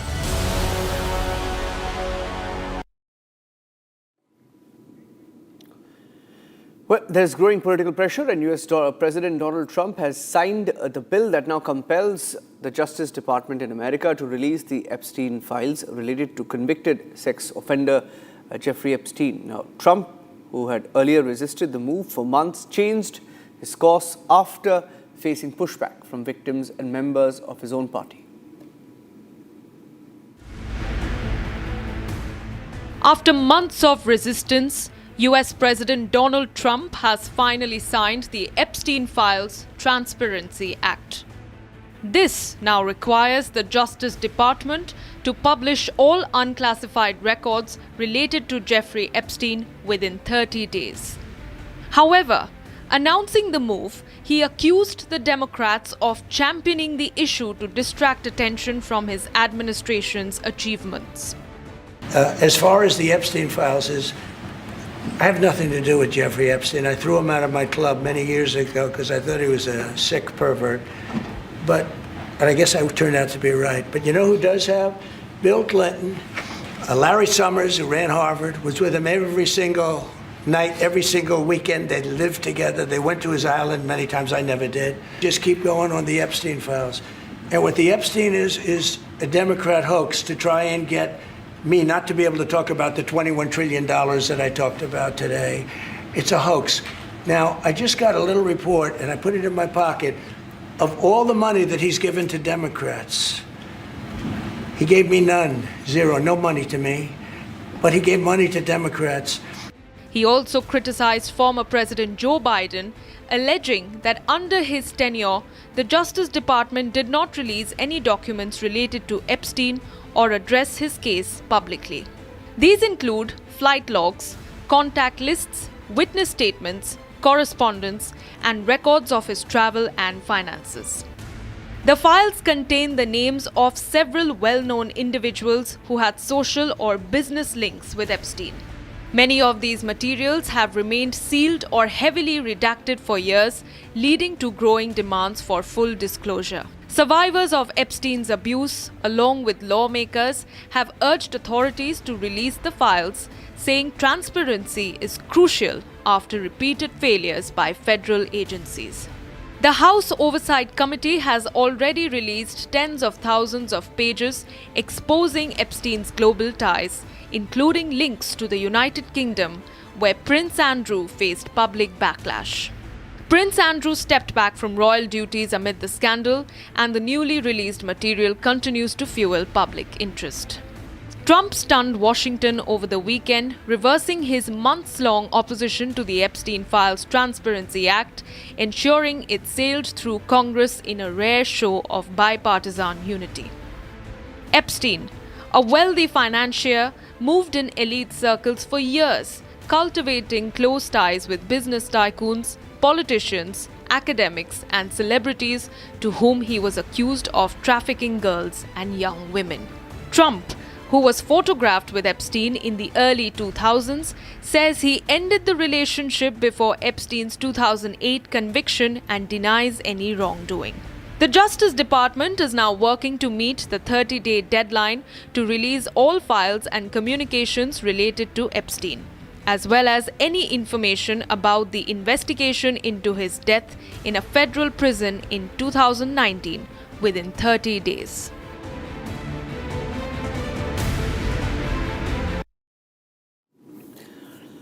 More revelations on the Alfala University. Ladies and gentlemen, it appears that the bunch of doctors, terror doctors, were not the only ones from Alfala. Getting you more details of another terrorist on the run was an engineering student at Alfala when the bombings took place in 2007, 2008. Jaipur and different parts of the country. Full details of Mirza Beg on Republic.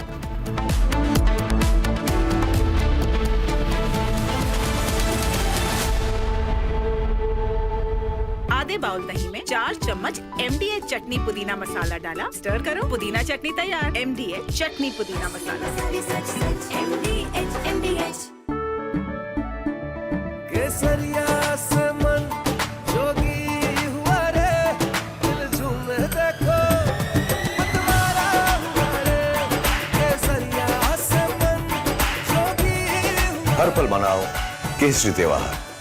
विमल, बोलो जुबान Kesari. Are pure सूजी pasta उबालो, मिलाओ और खाओ, 8 minute में तैयार। क्या taste है सबका राजा hardcore masala.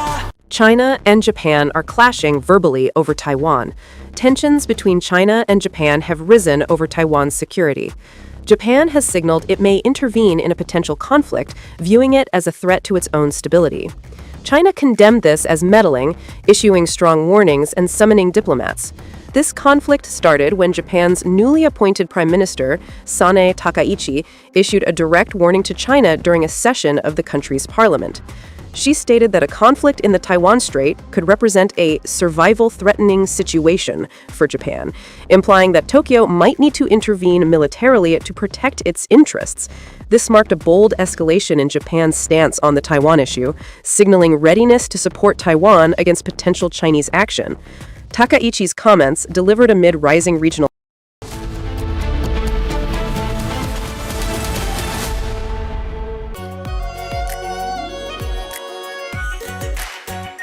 Are pure shahi paneer masala, delicious, healthy, everyday. इसको घर पे लगाओगे तो शादी का तो पता नहीं, पर घर पक्का नहीं टूटेगा। रुंगटा नहीं तो घर स्ट्रॉन्ग नहीं। रुंगटा स्टील TMT बार एकदम सॉलिड। पहाड़ों में हाइकिंग शिप भी बन सकती है।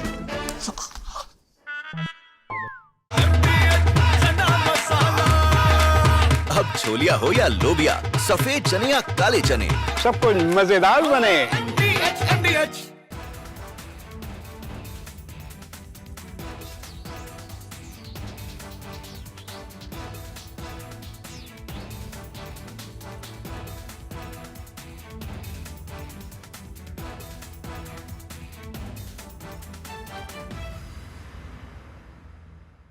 China and Japan are clashing verbally over Taiwan. Tensions between China and Japan have risen over Taiwan's security. Japan has signaled it may intervene in a potential conflict, viewing it as a threat to its own stability. China condemned this as meddling, issuing strong warnings and summoning diplomats. This conflict started when Japan's newly appointed Prime Minister, Sanae Takaichi, issued a direct warning to China during a session of the country's parliament. She stated that a conflict in the Taiwan Strait could represent a survival-threatening situation for Japan, implying that Tokyo might need to intervene militarily to protect its interests. This marked a bold escalation in Japan's stance on the Taiwan issue, signaling readiness to support Taiwan against potential Chinese action. Takaichi's comments, delivered amid rising regional tensions, prompted an immediate and sharp rebuke from Beijing, highlighting the fragile I'm Saurabh Mukherjee of Marcellus Investment Managers. I'm the Chief Investment Officer at the firm, and I'm really looking forward to Republic Business's India Economic Summit on 28th November. I hope to see you there.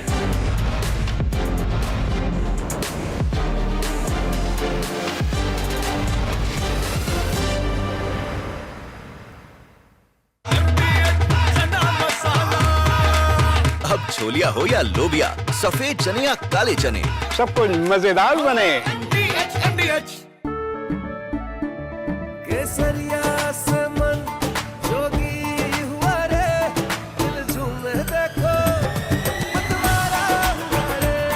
केसरिया से मन जोगी हुआ। हर पल मनाओ केसरी त्योहार। विमल, बोलो जुबान केसरी। थोड़े में ज्यादा स्वाद, यही तो है इसकी खास बात। वाओ मामा, क्या स्वाद है? अरे मेरे राजा। China and Japan are clashing verbally over Taiwan. Tensions between China and Japan have risen over Taiwan's security. Japan has signaled it may intervene in a potential conflict, viewing it as a threat to its own stability. China condemned this as meddling, issuing strong warnings and summoning diplomats. This conflict started when Japan's newly appointed Prime Minister, Sanae Takaichi, issued a direct warning to China during a session to protect its interests. This marked a bold escalation in Japan's stance on the Taiwan issue, signaling readiness to support Taiwan against potential Chinese action. Takaichi's comments, delivered amid rising regional tensions, prompted an immediate and sharp rebuke from Beijing, highlighting the fragile balance in East Asia and the risk of broader confrontation. The remarks made by the Japanese leader on Taiwan constitute an interference in China's internal affairs and a serious violation of the One China principle and the basic norms governing international relations. Such words are extremely irresponsible and dangerous in nature and have caused very negative impact. Taiwan is an island of 23 million people, situated about 100 miles off China's southeast coast. China regards it as a breakaway province under the One China principle, insisting that other countries acknowledge this and avoid treating Taiwan as a sovereign state. Taiwan, however, maintains its own government, conducts elections, and runs an independent economy, a setup rooted in 1949 when China's civil war concluded with the defeated nationalist forces retreating to the island while the communists consolidated power on the mainland. This division has persisted without full-scale war, but mutual distrust has grown. China has intensified its military presence around Taiwan in recent years, viewing reunification as a national goal. For instance, in October this year, H-6K bombers from the People's Liberation Army Air Force conducted flights over the island, while June exercises involved over 70 aircraft, including J-16 fighters and unmanned drones, crossing the median line of the Taiwan Strait. Naval operations have featured Type 052D destroyers and Type 054A frigates patrolling the waters. Beijing frames these as defensive drills to deter independence moves. Japan claims to be a peace-loving nation, yet the Takaichi administration has made vague and ambiguous remarks. China is seriously concerned about Japan's recent military and security developments.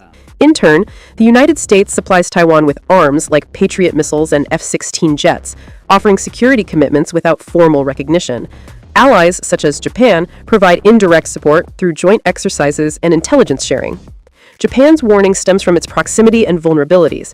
The Taiwan Strait lies just 70 miles from Japan's southern islands, serving as a vital choke point for global trade.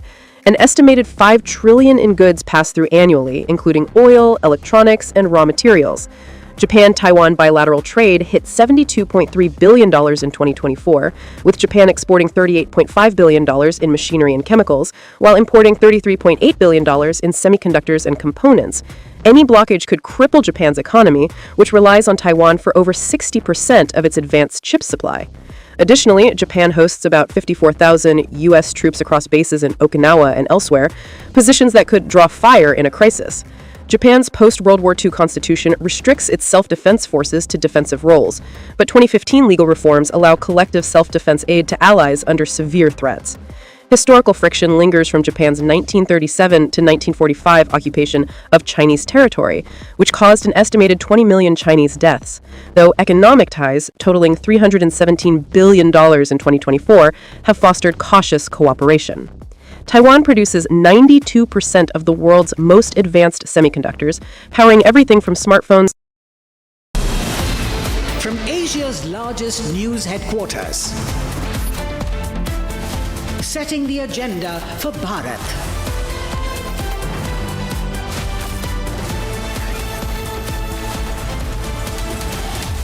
You're watching Republic.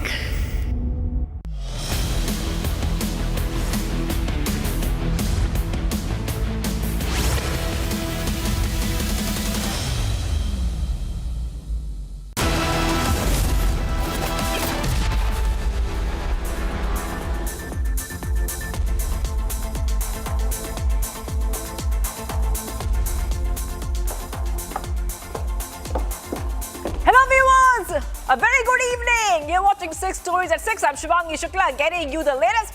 Let's start with the headlines. Ultimate proof of the Tukre narrative. Republic accesses 8-minute clip showcasing Sharjeel Imam inciting pan-India violence. Michelle Bachelet Peace Prize controversy explodes. BJP slams presence of anti-Sikh rights accused Jagdish Titler at the ceremony. Alfala Ahmedabad bombing terror link emerges. Ex-student Mirza linked to multiple terror attacks across India. Fresh ED action spells trouble for Anil Ambani. The Enforcement Directorate orders fresh provisional attachment of assets. A new NDA cabinet takes charge in Bihar. Nitish Kumar sworn in as CM. Prime Minister Modi, Union Home Minister Amit Shah present, and other leaders were also present. And Navy sent us a message, a very strong message, as desperate Pakistan takes China's help now, says monitoring every Chinese movement in the Indian Ocean. Viewers, let's move ahead to the top story we're tracking right now. During the hearing of a case related to the 2020 Delhi riots, the Delhi police presented videos of Sharjil Imam's provocative speeches before the Supreme Court. In the video, Sharjil Imam is seen purportedly delivering inflammatory speeches. According to the police, Imam delivered these speeches during the protests against the CAA and NRC, which contributed to triggering violence. Republic TV has now accessed an 8-minute video of Sharjil, which has been deemed explosive and anti-India. The video shown in the Supreme Court allegedly exposes a plot to incite violence and hatred. More in this report. A plot to divide India. पहले भी शायद दर्ज कर चुका हूँ। 5 लाख लोग हमारे पास हो ऑर्गेनाइज्ड, तो हम हिंदुस्तान और नॉर्थ ईस्ट को परमानेंटली कट कर सकते हैं। पर हम परमानेंटली नहीं तो कम से कम 1 आध महीने के लिए तो कट कर ही सकते हैं। मतलब इतना मवाद डालो पटरियों पर, रोड पे, उनको हटाने में 1 महीना लगे, ठीक ही नहीं। जाए एयरफोर्स से असम को काटना हमारी जिम्मेदारी है। असम और इंडिया कट के अलग हो जाए। Captured on camera. Sharjeel Imam, an engineer by profession, a profession known to build, to make, is now under fire for his Break India speech. Republic TV has accessed the 8-minute video of Sharjeel Imam presented in court. What you hear next will shock you. भैया लाठी खाने से न डरे। बिल्कुल बिल्कुल। अगर किसी का हाथ टूटा है तो अलग बात है, कोई पैर टूटा है तो अलग बात है। गर्दन कटेगी पर लाठी खाने से न डरे। एयर गैस से किसी को एलर्जी हो सकती है तो भागे, सही बात है।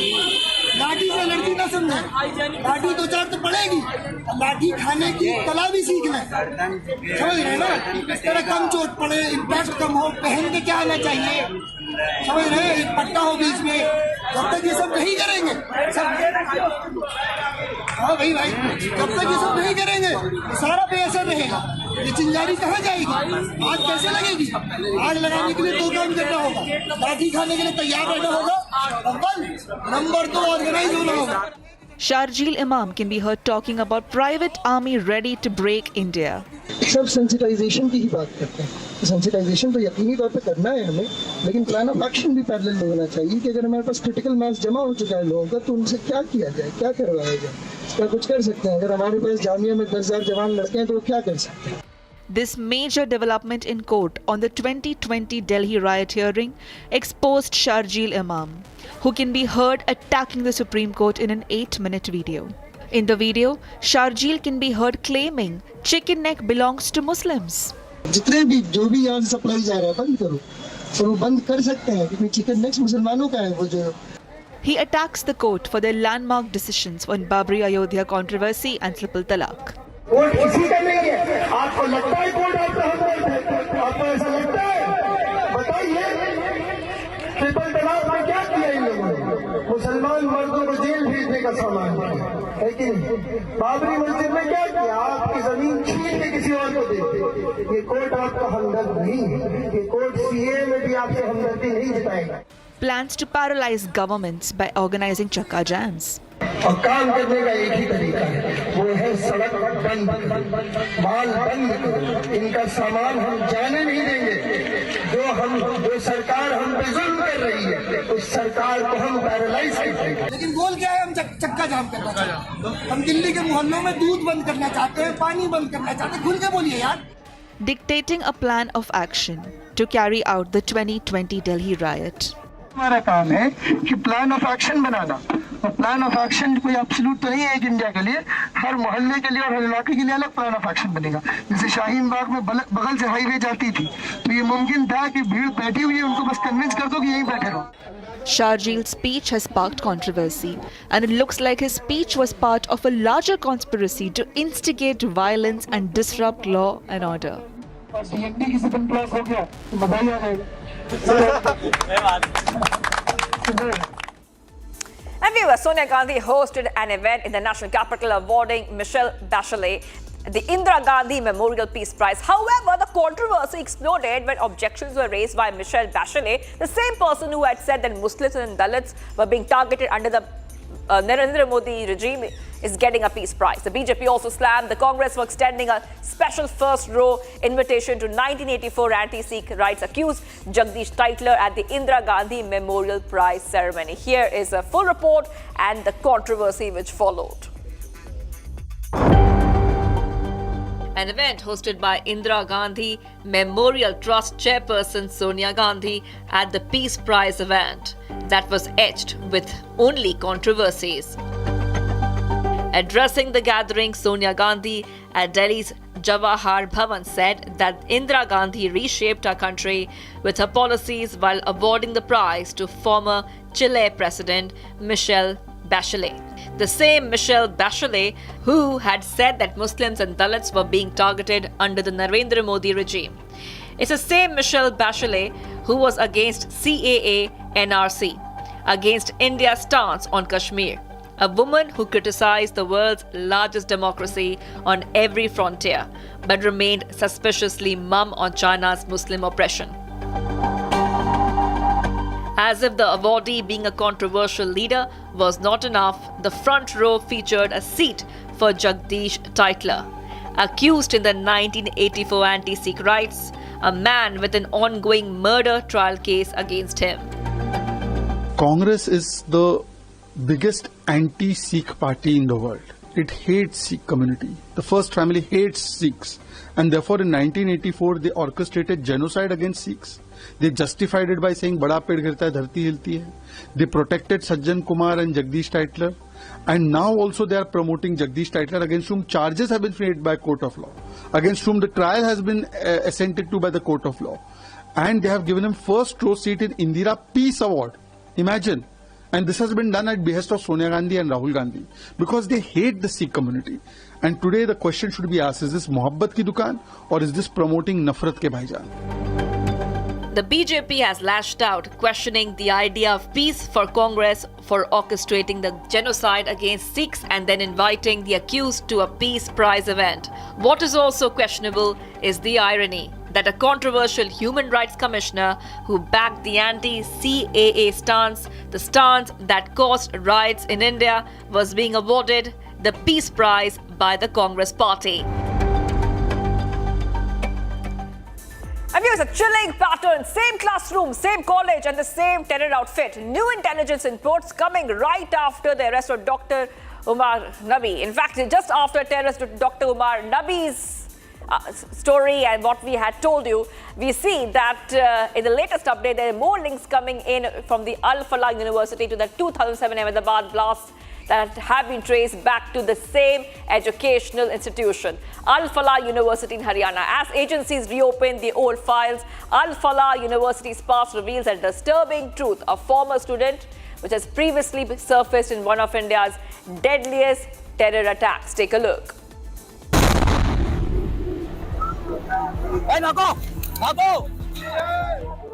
One university, several students. And a terror footprint stretching across India. The spotlight is now burning down on Alfala Engineering College in Haryana. Weeks after the arrest of terrorist Umar Nabi, accused in the Delhi blast case, agencies have discovered another chilling link that pulls the university deeper into terror investigations. Intelligence reports suggest this is not the first time Alfala has appeared in terror case files. Mirza Shadab Beg, an engineering student on paper, but according to investigators, a shadow operative of the Indian Mujahideen in reality. He completed his B.Tech in Electronics and Instrumentation from Alfala Engineering College, but while he was attending classes, he was simultaneously plotting one of the biggest terror attacks India had seen. The 2007 Ahmedabad blast ripped through the city. Shadab Beg didn't just participate, he played a crucial technical role. His training in instrumentation made him particularly skilled in IED circuitry, detonators, and bomb assembly. Skills, investigators say, were actively used in the Ahmedabad and Surat attacks. But the trail gets darker. Beg also travelled to Udupi to collect explosives for the 2008 Jaipur blasts.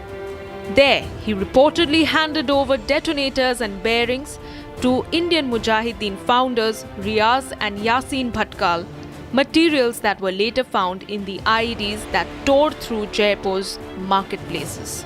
Documents also link him to the 2007 Gorakhpur serial blasts, which left 6 people injured.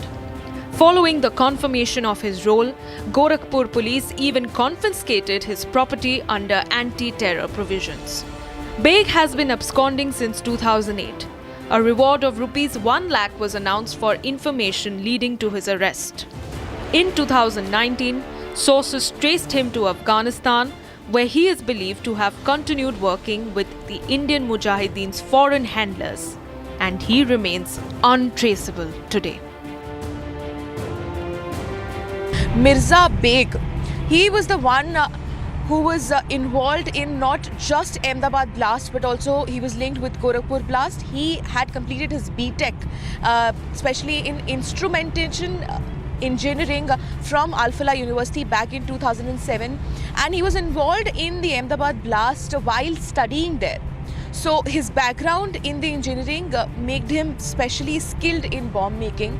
So he also went to Jaipur. He conducted recce, handled the logistics of the place, and in relation to some other bombings as well, he helped his associates and other terrorists in planning the Gorakhpur blast. He went to Udupi, he collected detonators, he collected other material that they would normally need for making of the IEDs. So this another face, and he's been absconding since then.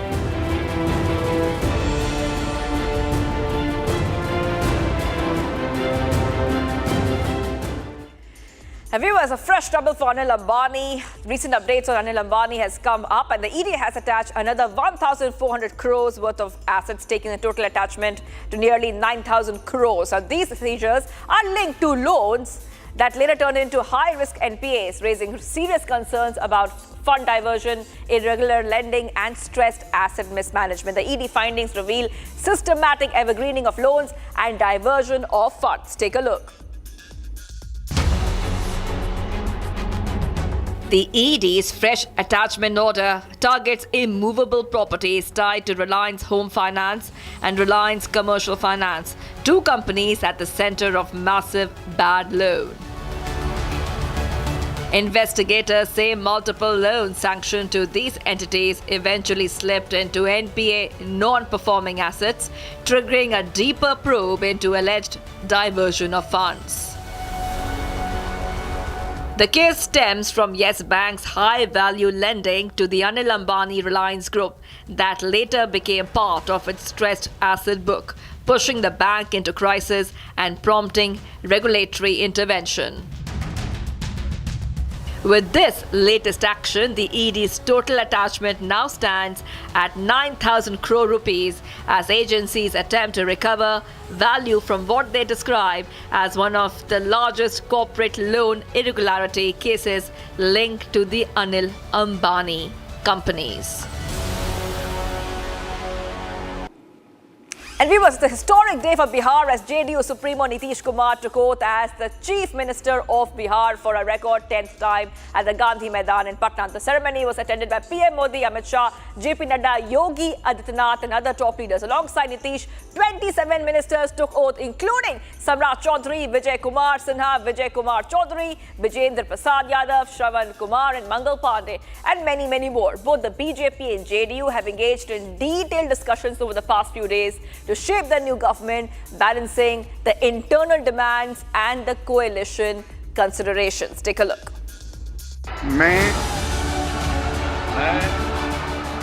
Nitish Kumar सत्य निष्ठा से भारत के संविधान के प्रति और निष्ठा रखूंगा।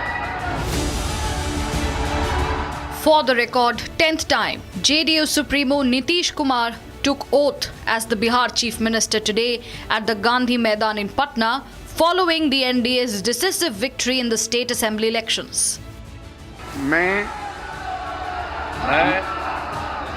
नीतीश कुमार सत्य निष्ठा से प्रतिज्ञान करता हूँ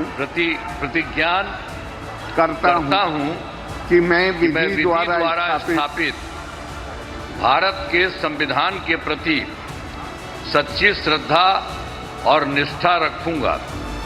Alongside Nitish Kumar, BJP leaders Samrat Chaudhary and Vijay Sinha took oath as Bihar's deputy chief ministers, marking a significant moment in the new state government formation. मैं सम्राट चौधरी ईश्वर की शपथ लेता हूं कि मैं विधि द्वारा स्थापित भारत के संविधान के प्रति सच्ची श्रद्धा और निष्ठा रखूंगा. मैं विजय कुमार सिन्हा ईश्वर की शपथ लेता हूं कि मैं विधि द्वारा स्थापित भारत के संविधान के प्रति सच्ची श्रद्धा और निष्ठा रखूंगा.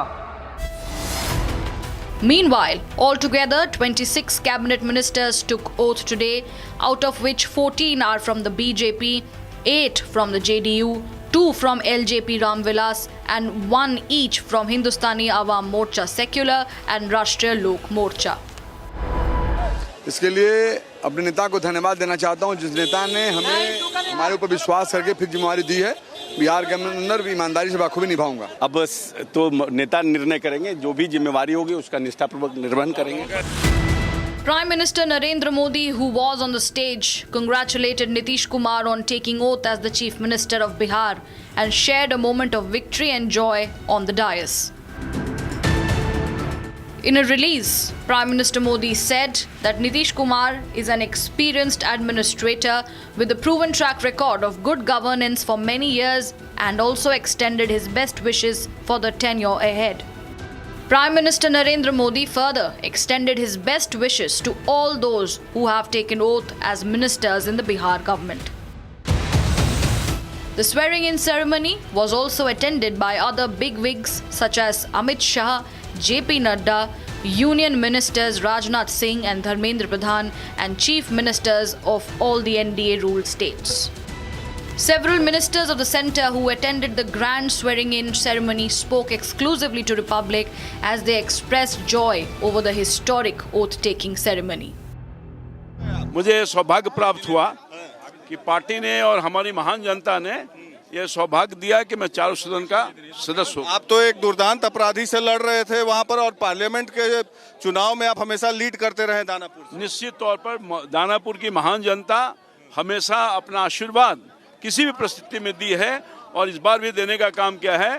कोई दुर्दांत अपराधी सर नहीं उठाएगा. उसके ढाल में, उसकी सुरक्षा में राम कृपाल यादव, उसका जो बेटा और भाई सेवक है, पूरे खड़ा होकर के उसको सुरक्षा प्रदान करेगा.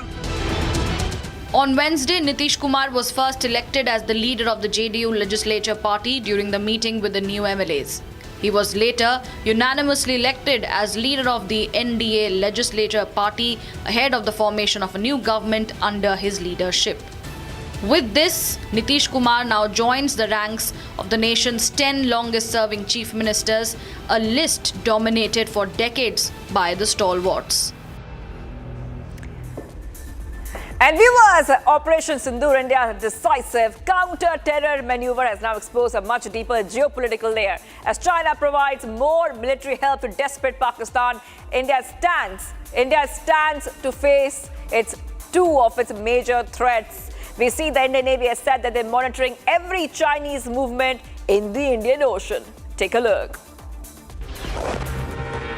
As Indian armed forces launched Operation Sindoor, dismantling terror dens across the border, Pakistan activated its external backers and Beijing stepped in. China's missiles were used in the operations, including PL-15E that landed in a village in Hoshiarpur without hitting its target, reflecting that they did not perform well, reflecting the reality of Chinese missiles missing the targets. Chinese CM-401 hypersonic missiles, Chinese-made CH-4 drones, all were neutralized by Indian air defense system. A reasonable assumption would be that Chinese as OEMs will have commercial liabilities which they have to fulfill and will have people in Pakistan. Turkey's strategic defense ties with Pakistan have also grown at an alarming rate in the last few years. Turkey has provided Pakistan with defense hardware, including drones, that were used in Operation Sindoor. One border, two adversaries. So we saw Pakistan one side, but adversaries were two, and if I would say actually four, or three actually. So Pakistan was the front face. We had China providing all possible support. And it's no surprise, because if you were to look at statistics, in the last 5 years, 81% of the military hardware that Pakistan is getting is all Chinese, 81% of that. China perhaps has seen is that he's able to test his weapons against, say, various other weapon systems that are there. It's like a live lab which is available to. So it's a good. That is what is something we have to be very, very cognizant about. Again, Turkey also played a very important role in providing the type of support that was there. The US annual report released by the US-China Economic and Security Review Commission revealed that China had initiated a disinformation campaign to manipulate global perception. Morphed pictures, among other tactics, against the Rafale aircraft post-Operation Sindoor to hinder the sales of French fighter jet were also used. The report reads that China sought to undermine confidence in the French-made Rafale used by India during the conflict and promote its own J-35 fifth-generation fighter as the superior alternative. India, meanwhile, remains unfazed with an eye on emerging threats. With enhanced missile defense systems, real-time threat tracking, and a decisive ground posture, New Delhi has sent a clear message. Operation Sindoor draws global attention. China's covert missile support to Pakistan raises urgent questions. But India stands ready. China's involvement adds a critical geopolitical dimension to Operation Sindoor, one India is watching closely.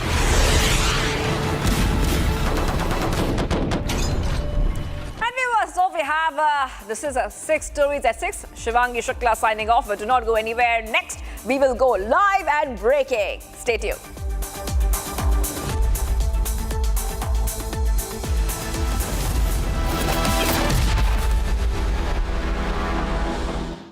थोड़े में ज्यादा स्वाद ये हित तो है इसकी खास बात। वाओ मामा क्या स्वाद है? अरे मेरी राजा। Some places feel like they've been waiting for you, where every piece speaks of legacy, from diamonds that celebrate ambition to festive gold that honors tradition. LD Sons.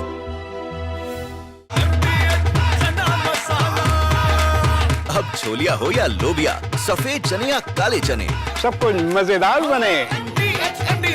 Some places feel like they've been waiting for you, where every piece speaks of legacy, from diamonds that celebrate ambition to festive gold that honors tradition. LD Sons. MDH की देगी मिर्च, देगी मिर्च का तड़का, अंग अंग फड़का। MDH की देगी मिर्च।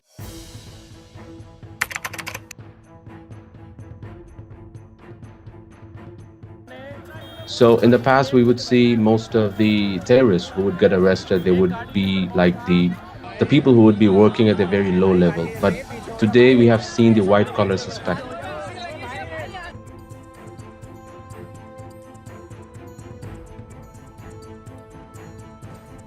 कश्मीर घाटी में डॉक्टर्स एक बहुत अल्टीमेट ड्रीम होता है वहां के लड़के लड़कियों का। उस बनने के बावजूद अगर आप रेडिकलाइज होकर अपने ही देशवासियों को मारने के लिए और अपने देश को तोड़ने के लिए तैयार हो सकते हैं, तो आप अंदाजा लगाइए किस तरह की रेडिकलाइजेशन हो रही है और इस फ्रंट पे हम क्या काम कर रहे हैं।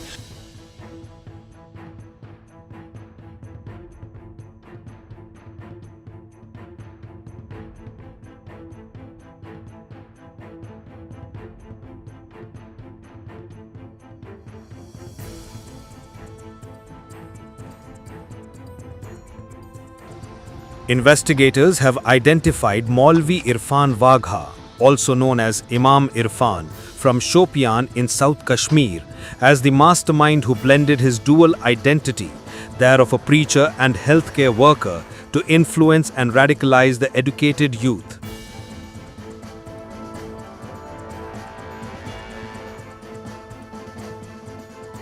The accusation against him is completely baseless. He had been there for 7 years, offering prayers, conducting religious classes, and teaching children at the religious center. He would come only occasionally. We had no idea about the allegations against him, but we don't believe them. He is a good person. We don't know anything else.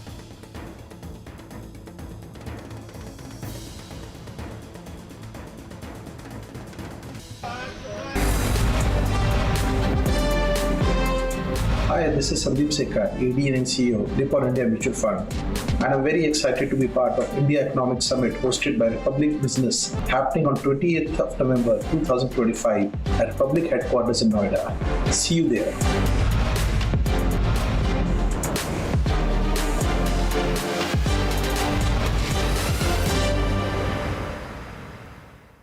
आधे bowl दही में 4 चम्मच MDH चटनी पुदीना मसाला डाला, stir करो, पुदीना चटनी तैयार। MDH चटनी पुदीना मसाला।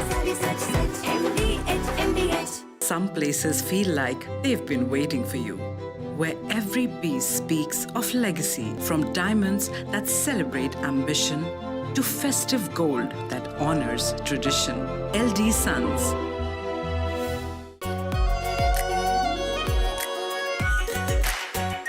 Our pure Shahi Paneer Masala. Delicious, healthy, every day. Some places feel like they've been waiting for you, where every piece speaks of legacy, from diamonds that celebrate ambition to festive gold that honors tradition. LD Sons. थोड़े में ज्यादा स्वाद, यही तो है इसकी खास बात। वाओ मामा, क्या स्वाद है? अरे मेरे राजा।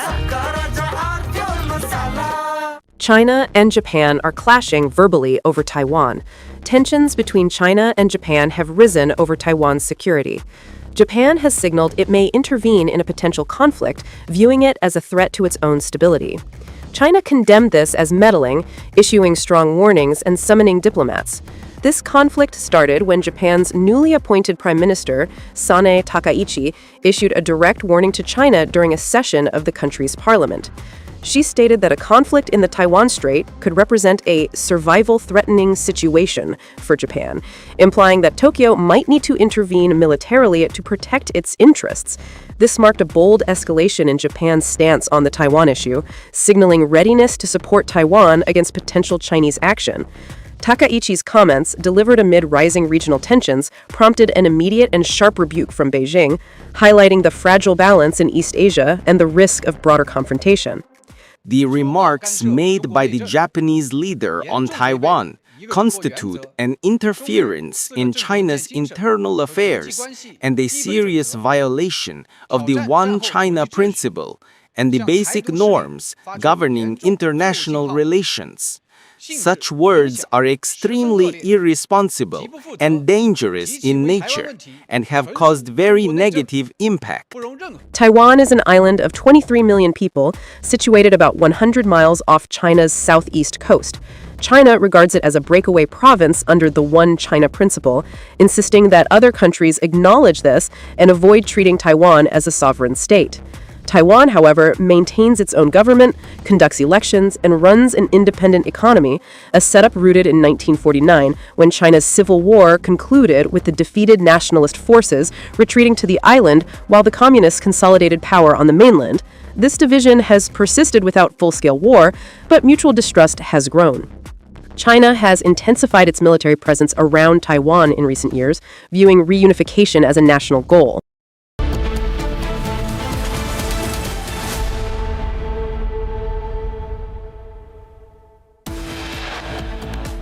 The ultimate proof of the Tukre narrative, Republic accesses 8-minute clip showing Sharjeel Imam inciting pan-India violence. Full 8-minute clip showing Sharjeel Imam inciting pan-India violence shown in Supreme Court.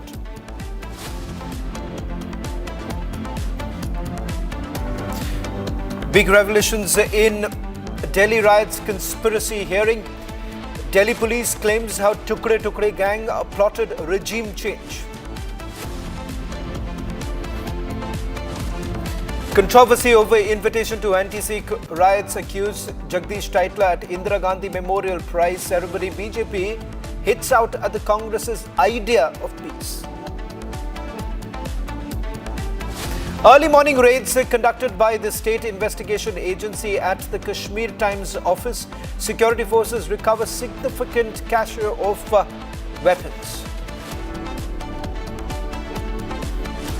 More revelations emerge on the Alfala University ex-student Mirza linked to multiple terror attacks across India. ED files charge sheet against Robert Vadra in Sanjay Bhandari-linked money laundering case.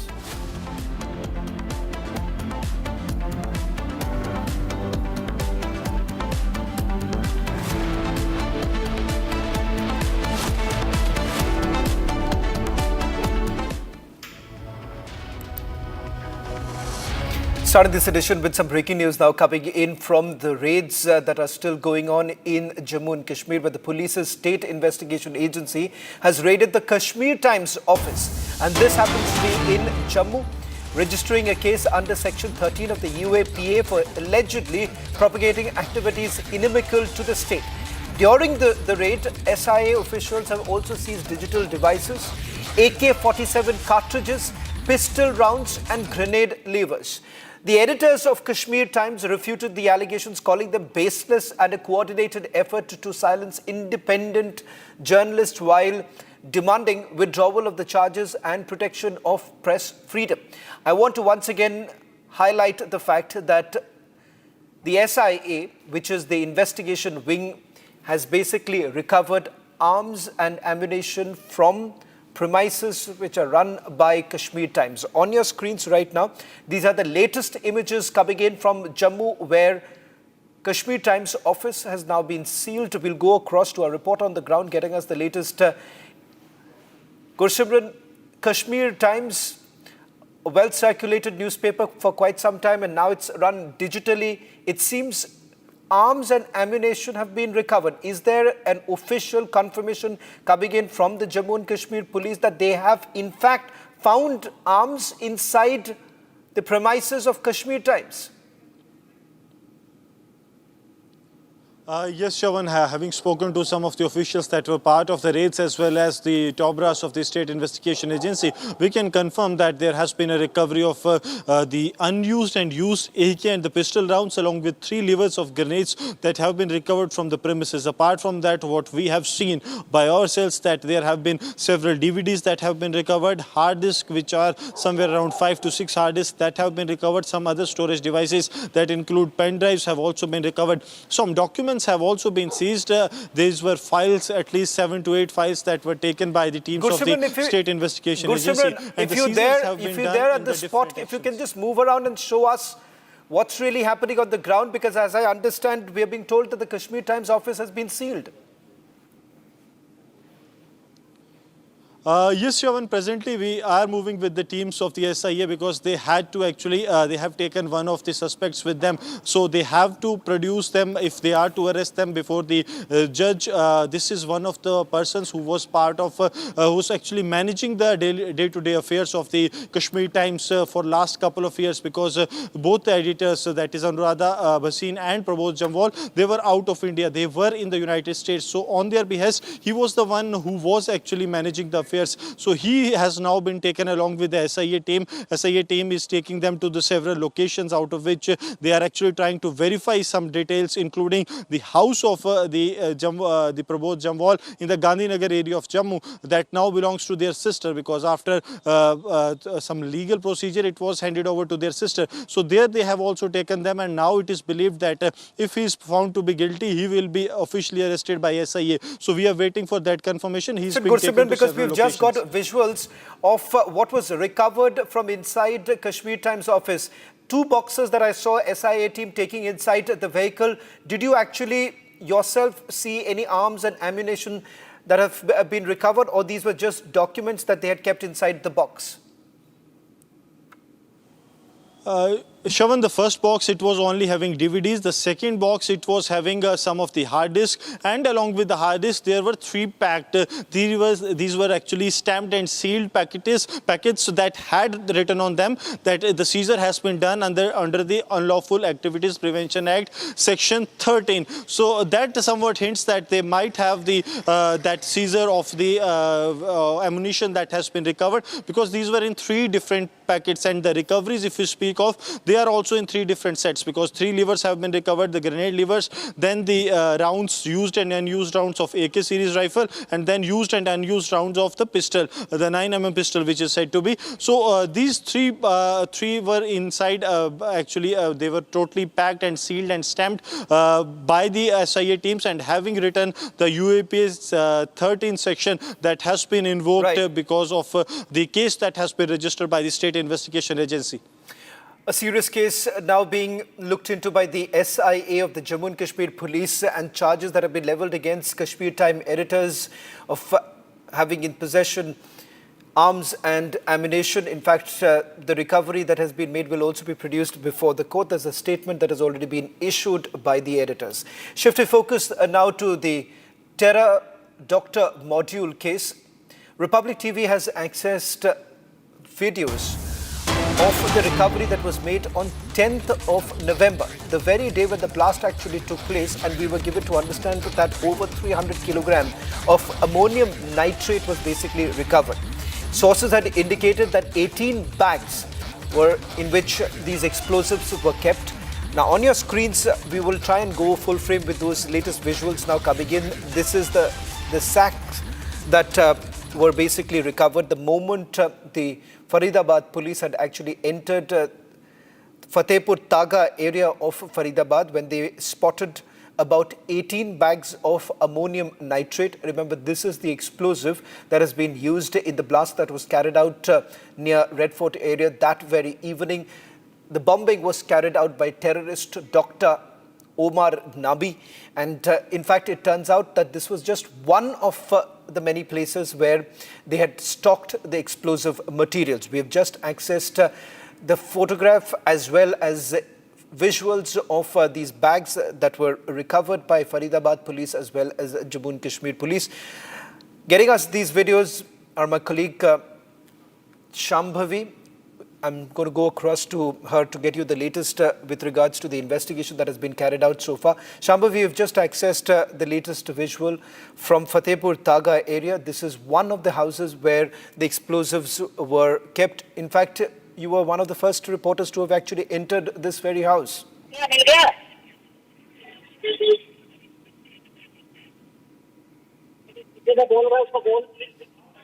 Shambhavi, am I audible?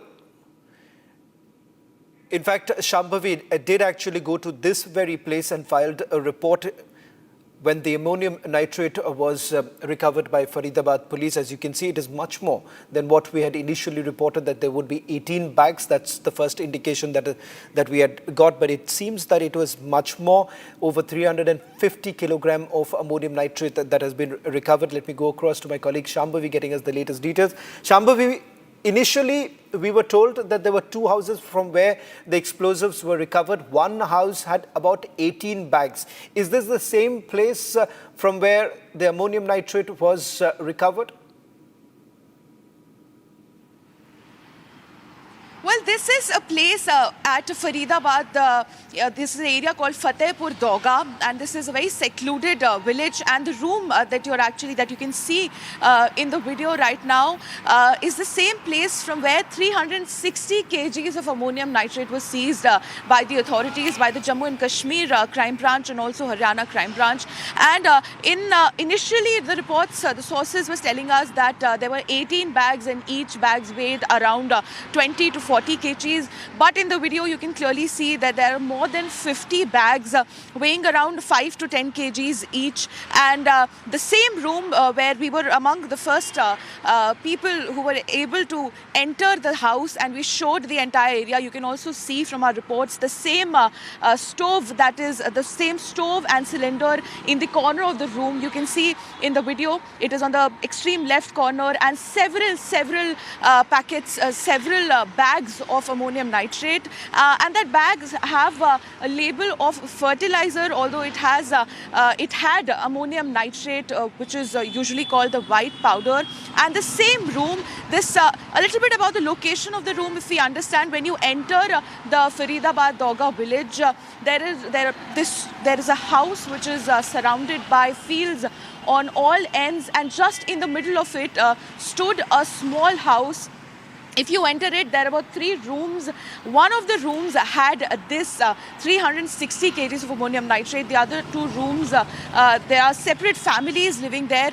But they maintained, the owner of the house very well maintained, that they had no idea that ammonium nitrate or explosive in such huge quantity was being stored in one of the houses.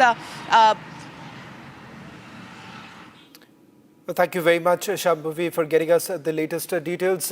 Pictures of the recovery that was made on 10th of November, the very morning when Faridabad police had managed to enter this house that you see, from where ammonium nitrate, over 300 kilogram of ammonium nitrate was recovered. There is a second house from where over 2,900 kilogram of explosive materials was also recovered. These are the latest images that we have accessed. Should we focus now to the other big story that we're getting to you tonight, a big apprehension that has been made by the Indian Coast Guard, where we are given to understand that a Bangladeshi fishing boat with about 28 crew members inside India's exclusive economic zone in the northern Bay of Bengal today, after the vessel was spotted making evasive maneuvers during the surveillance. Now, the boat was found operating without any permits under the maritime zones of India, and its fishing gear and catch confirmed illegal activity in Indian waters. Now, this happens to be the 4th Bangladeshi fishing vessel that has been detained in just 1 week. Now, that's an important aspect which we need to highlight. This is the 4th Bangladeshi fishing vessel that has been detained in just 1 week. We'll try and go across to my colleague Ishan getting us the latest details. Ishan, this is the 4th Bangladeshi fishing vessel that has been detained. 28 fishermen have been detained by the Indian Coast Guard. What more details are you picking up?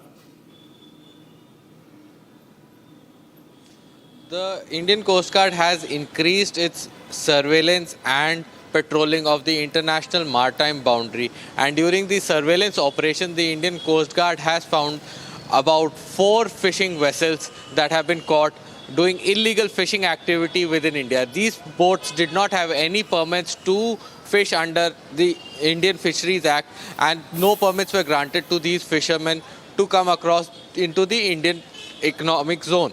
After the boat was seized, around 24 fishermen aboard these boats were caught. Illegal fishing gear and freshly caught fish was apprehended from these boats.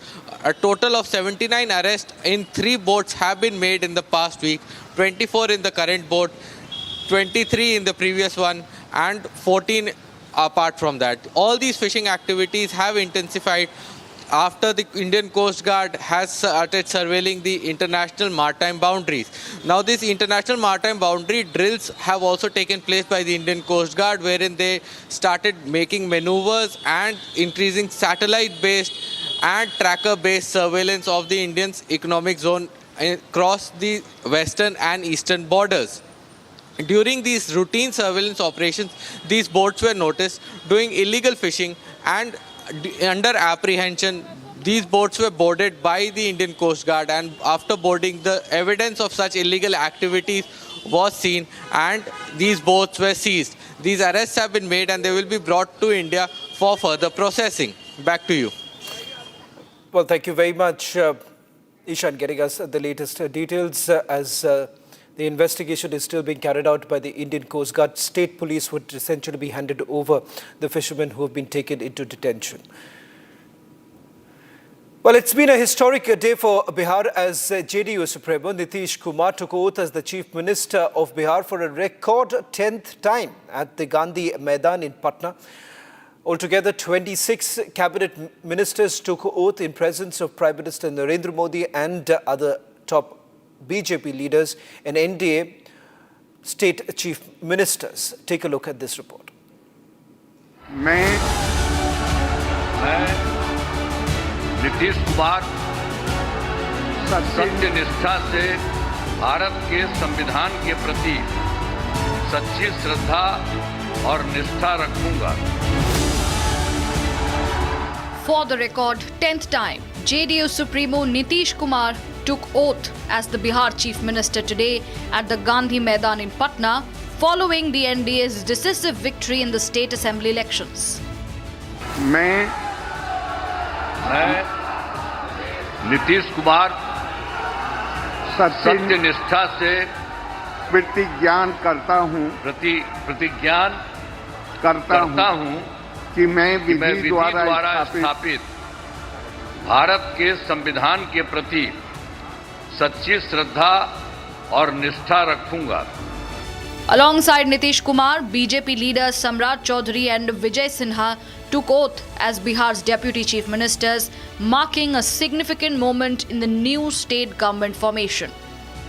मैं सम्राट चौधरी ईश्वर की शपथ लेता हूं कि मैं विधि द्वारा स्थापित भारत के संविधान के प्रति सच्ची श्रद्धा और निष्ठा रखूंगा. मैं विजय कुमार सिन्हा ईश्वर की शपथ लेता हूं कि मैं विधि द्वारा स्थापित भारत के संविधान के प्रति सच्ची श्रद्धा और निष्ठा रखूंगा.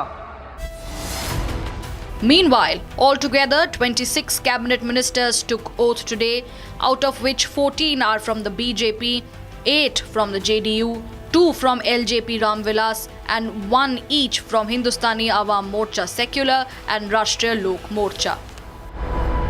इसके लिए अपने नेता को धन्यवाद देना चाहता हूं जिस नेता ने हमें हमारे ऊपर विश्वास करके फिर जिम्मेवारी दी है. बिहार के अंदर भी ईमानदारी से बखूबी निभाऊंगा. अब तो नेता निर्णय करेंगे, जो भी जिम्मेवारी होगी उसका निष्ठापूर्वक निर्वहन करेंगे. Prime Minister Narendra Modi, who was on the stage, congratulated Nitish Kumar on taking oath as the Chief Minister of Bihar and shared a moment of victory and joy on the dais. In a release, Prime Minister Modi said that Nitish Kumar is an experienced administrator with a proven track record of good governance for many years and also extended his best wishes for the tenure ahead. Prime Minister Narendra Modi further extended his best wishes to all those who have taken oath as ministers in the Bihar government.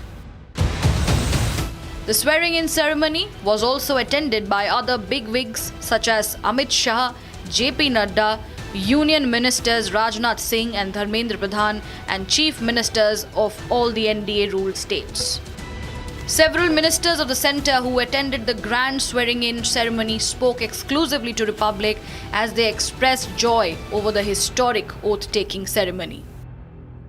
मुझे सौभाग्य प्राप्त हुआ कि party ने और हमारी महान जनता ने ये सौभाग्य दिया कि मैं चारों सदन का सदस्य हूँ। आप तो एक दुर्दांत अपराधी से लड़ रहे थे वहां पर, और पार्लियामेंट के चुनाव में आप हमेशा लीड करते रहे दानापुर। निश्चित तौर पर दानापुर की महान जनता हमेशा अपना आशीर्वाद किसी भी परिस्थिति में दी है, और इस बार भी देने का काम किया है। कोई दुर्दांत अपराधी सर नहीं उठाएगा। उसके ढाल में, उसकी सुरक्षा में राम कृपाल यादव, उसका जो बेटा और भाई सेवक है, पूरे खड़ा होकर के उसको सुरक्षा प्रदान करेगा। On Wednesday, Nitish Kumar was first elected as the leader of the JDU legislature party during the meeting with the new MLAs. He was later unanimously elected as leader of the NDA legislature party ahead of the formation of a new government under his leadership. With this, Nitish Kumar now joins the ranks of the nation's 10 longest-serving chief ministers, a list dominated for decades by the stalwarts. Well, it's the ultimate proof of the Tukre Tukre gang's narrative. 8-minute clip of Sharjeel Imam that's been shown in the Supreme Court. We get you all this and much more on the other side.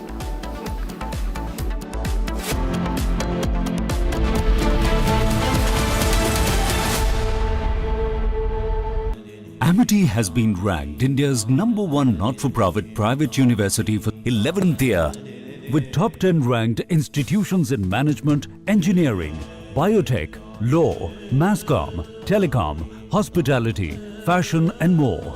Yet another top ranking for Amity University.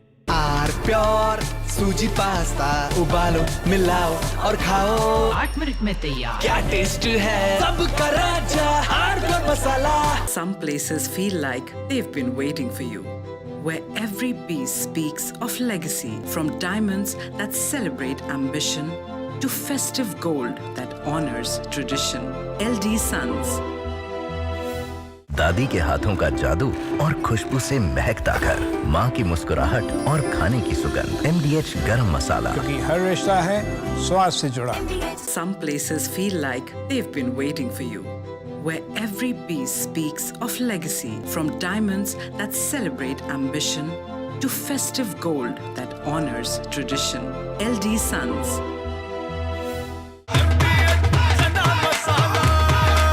अब छोलिया हो या लोबिया, सफेद चने या काले चने, सब कुछ मजेदार बने।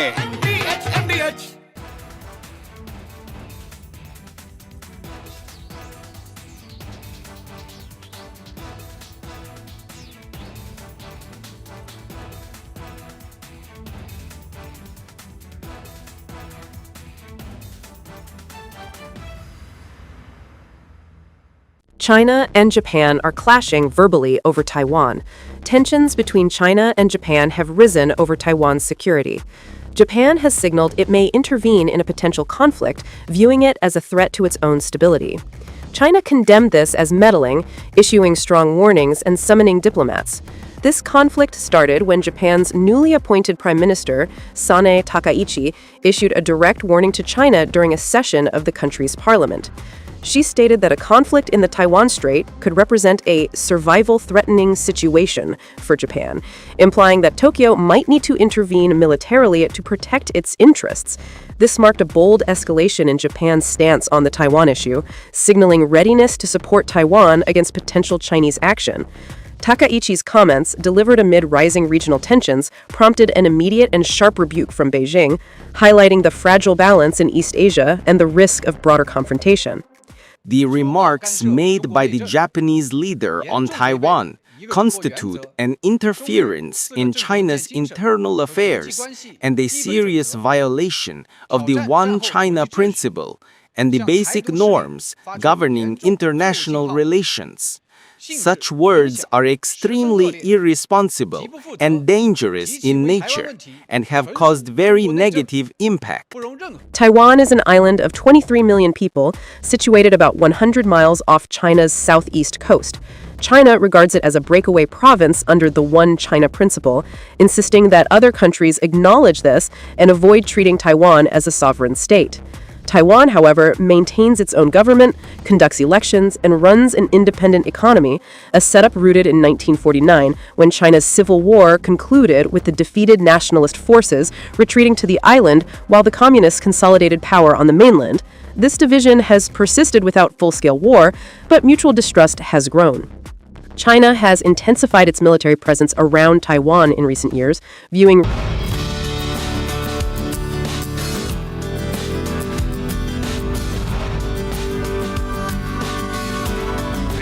contributes 7% of the GDP, which is going to be 13% by 2030. It is also the second highest employer with almost 5 crore people working in the real estate sector. Are real estate prices already inflated for a common man to afford? Right developer, right size, right location अगर आप लेकर आ रहे हैं, मुझे लगता है बहुत सारे लोग अभी भी ऐसे हैं जो घर खरीदना चाहते हैं लेकिन उनको राइट अपॉर्चुनिटी नहीं दिखाई दे रही।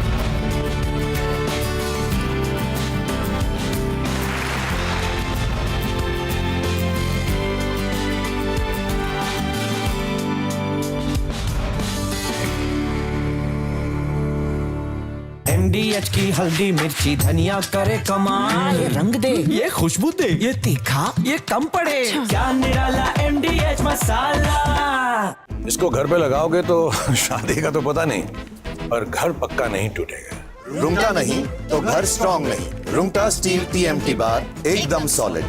पहाड़ों में एक हाइकिंग शिप भी बन सकती है।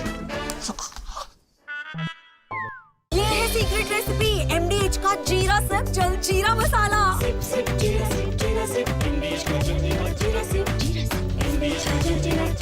Some places feel like they've been waiting for you, where every piece speaks of legacy, from diamonds that celebrate ambition to festive gold that honors tradition. LD Sons. Pure सूजी pasta उबालो मिलाओ और खाओ 8 minute में तैयार। क्या taste है सबका राजा hardcore masala. Some places feel like they've been waiting for you, where every piece speaks of legacy, from diamonds that celebrate ambition to festive gold that honors tradition. LD Sons. थोड़े में ज्यादा स्वाद ये तो है इसकी खास बात। वाओ मामा क्या स्वाद है, अरे मेरे राजा। China and Japan are clashing verbally over Taiwan. Tensions between China and Japan have risen over Taiwan's security. Japan has signaled it may intervene in a potential conflict, viewing it as a threat to its own stability. China condemned this as meddling, issuing strong warnings and summoning diplomats. This conflict started when Japan's newly appointed Prime Minister, Sanae Takaichi, issued a direct warning to China during a session of the country's parliament. She stated that a conflict in the Taiwan Strait could represent a survival-threatening situation for Japan, implying that Tokyo might need to intervene militarily to protect its interests. This marked a bold escalation in Japan's stance on the Taiwan issue, signaling readiness to support Taiwan against potential Chinese action. Takaichi's comments, delivered amid rising regional tensions, prompted an immediate and sharp rebuke from Beijing, highlighting the fragile balance in East Asia and the risk of broader confrontation. The remarks made by the Japanese leader on Taiwan constitute an interference in China's internal affairs and a serious violation of the One China principle and the basic norms governing international relations. Such words are extremely irresponsible and dangerous in nature and have caused very negative impact. Taiwan is an island of 23 million people, situated about 100 miles off China's southeast coast. China regards it as a breakaway province under the One China principle, insisting that other countries acknowledge this and avoid treating Taiwan as a sovereign state. Taiwan, however, maintains its own government, conducts elections, and runs an independent economy, a setup rooted in 1949 when China's civil war concluded with the defeated nationalist forces retreating to the island while the communists consolidated power on the mainland. This division has persisted without full-scale war, but mutual distrust has grown. China has intensified its military presence around Taiwan in recent years, viewing reunification as a national goal. For instance, in October this year, H-6K bombers from the People's Liberation Army Air Force conducted flights over the island, while June exercises involved over 70 aircraft, including J-16 fighters and unmanned drones, crossing the median line of the Taiwan Strait. Naval operations have featured Type 052D destroyers and Type 054A frigates patrolling the waters. Beijing frames these as defensive drills to deter independence moves. Japan claims to be a peace-loving nation, yet the Takaichi administration has made vague and ambiguous remarks. China is serious. From Asia's largest news headquarters, setting the agenda for Bharat.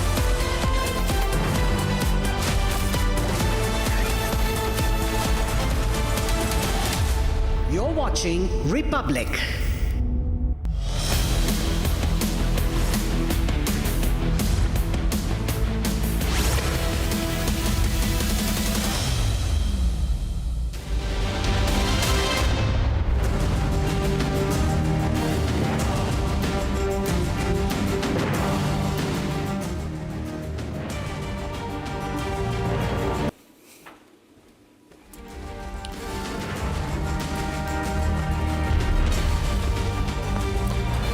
Thank you for joining us on This Is Exclusive, ladies and gentlemen. For the last few days, we here at Republic TV, in fact, last Monday was when there was a blast outside the Red Fort in the national capital. And in the last 10 days since the blast, if there's one headline on what went wrong, it's about the radicalization that led to the blast in the national capital. Today on the show, for the first time, we have a video that proves the radicalization that was, is, and continues to take place in India. Here are the headlines on the show tonight.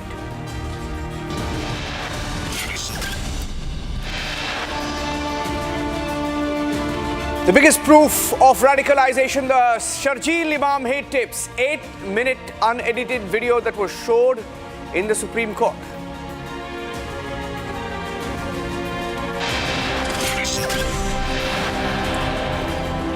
From saying he wants Northeast to be cut off, to saying he wants all Muslims to be out on the roads, to saying that there should be chakka jam in every city. Sharjeel Imam tapes shown to India's topmost judges.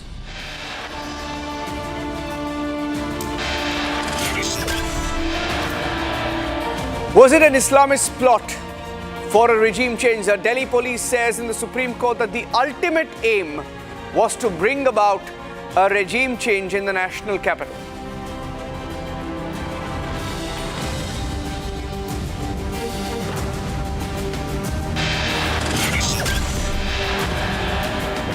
And the inside story of what's going on in Karnataka, the Congress party, another Congress government of Karnataka this time. Rebellion breaking out. We'll tell you about the infighting as 18 MLAs fly to Delhi. The fighters move to Delhi. Full details on Republic.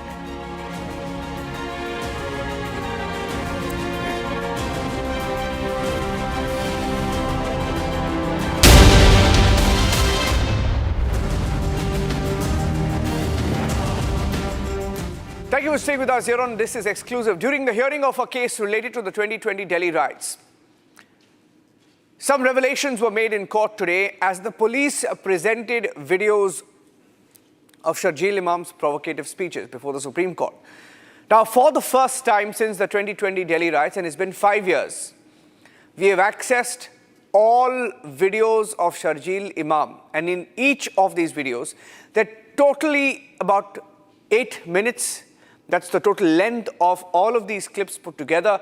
And it was shown in the Supreme Court where he's seen making inflammatory speeches, calling for the breakup of India, asking for violence, talking about an Islamist plot.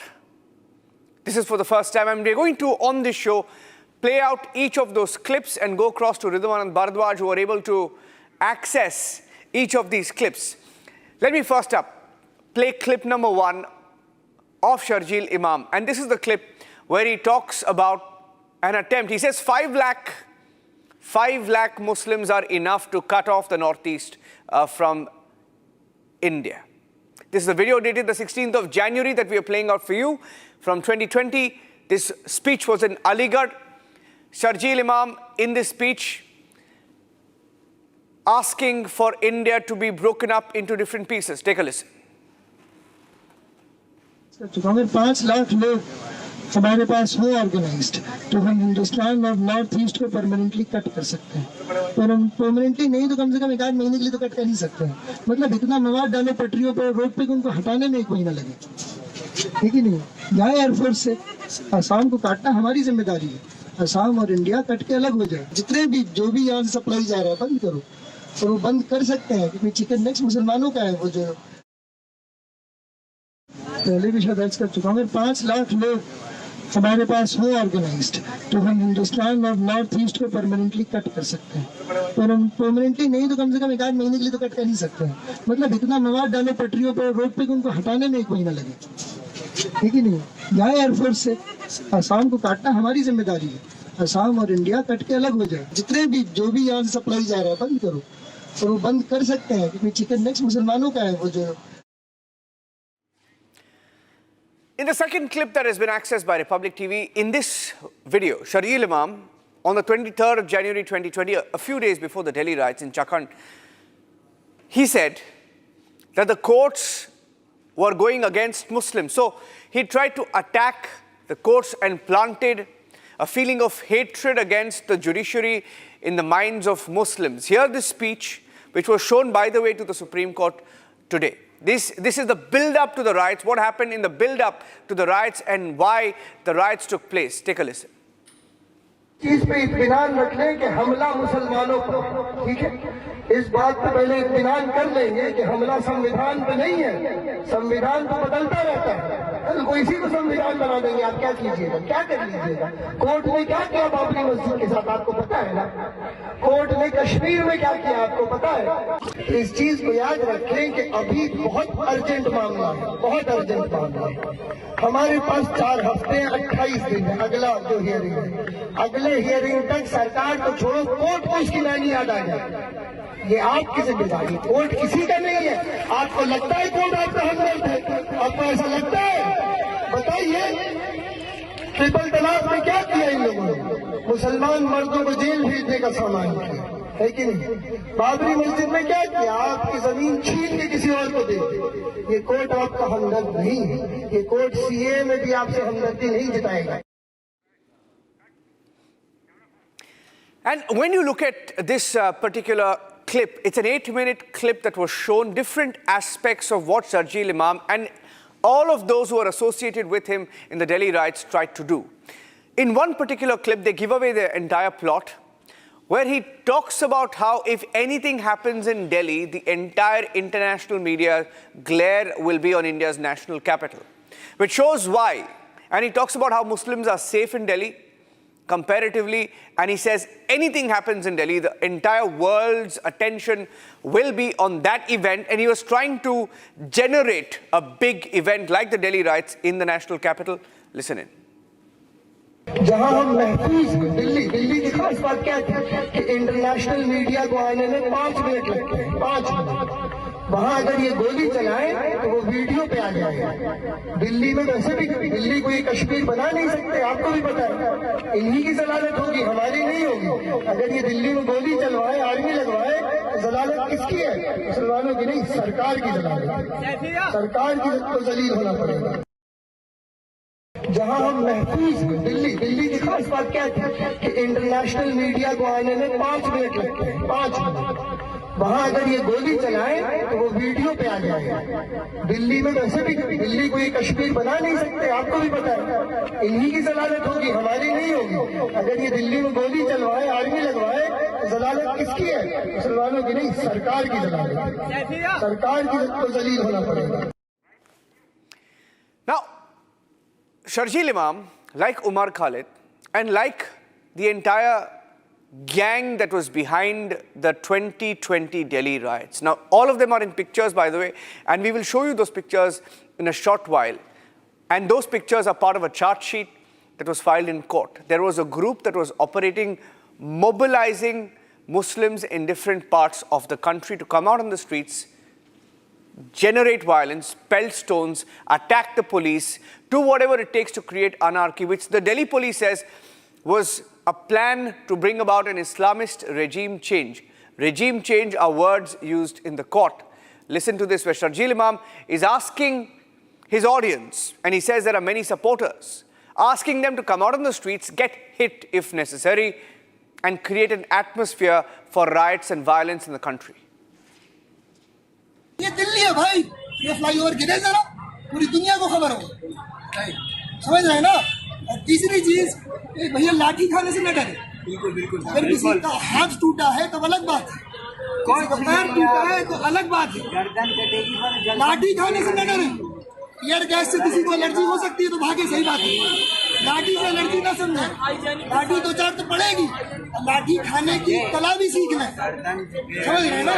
इस तरह कम चोट पड़े, impact कम हो, पहन के क्या आना चाहिए, समझ रहे हैं? एक पट्टा हो बीच में, जब तक ये सब नहीं करेंगे सब, हाँ भाई, जब तक ये सब नहीं करेंगे सारा बेअसर रहेगा।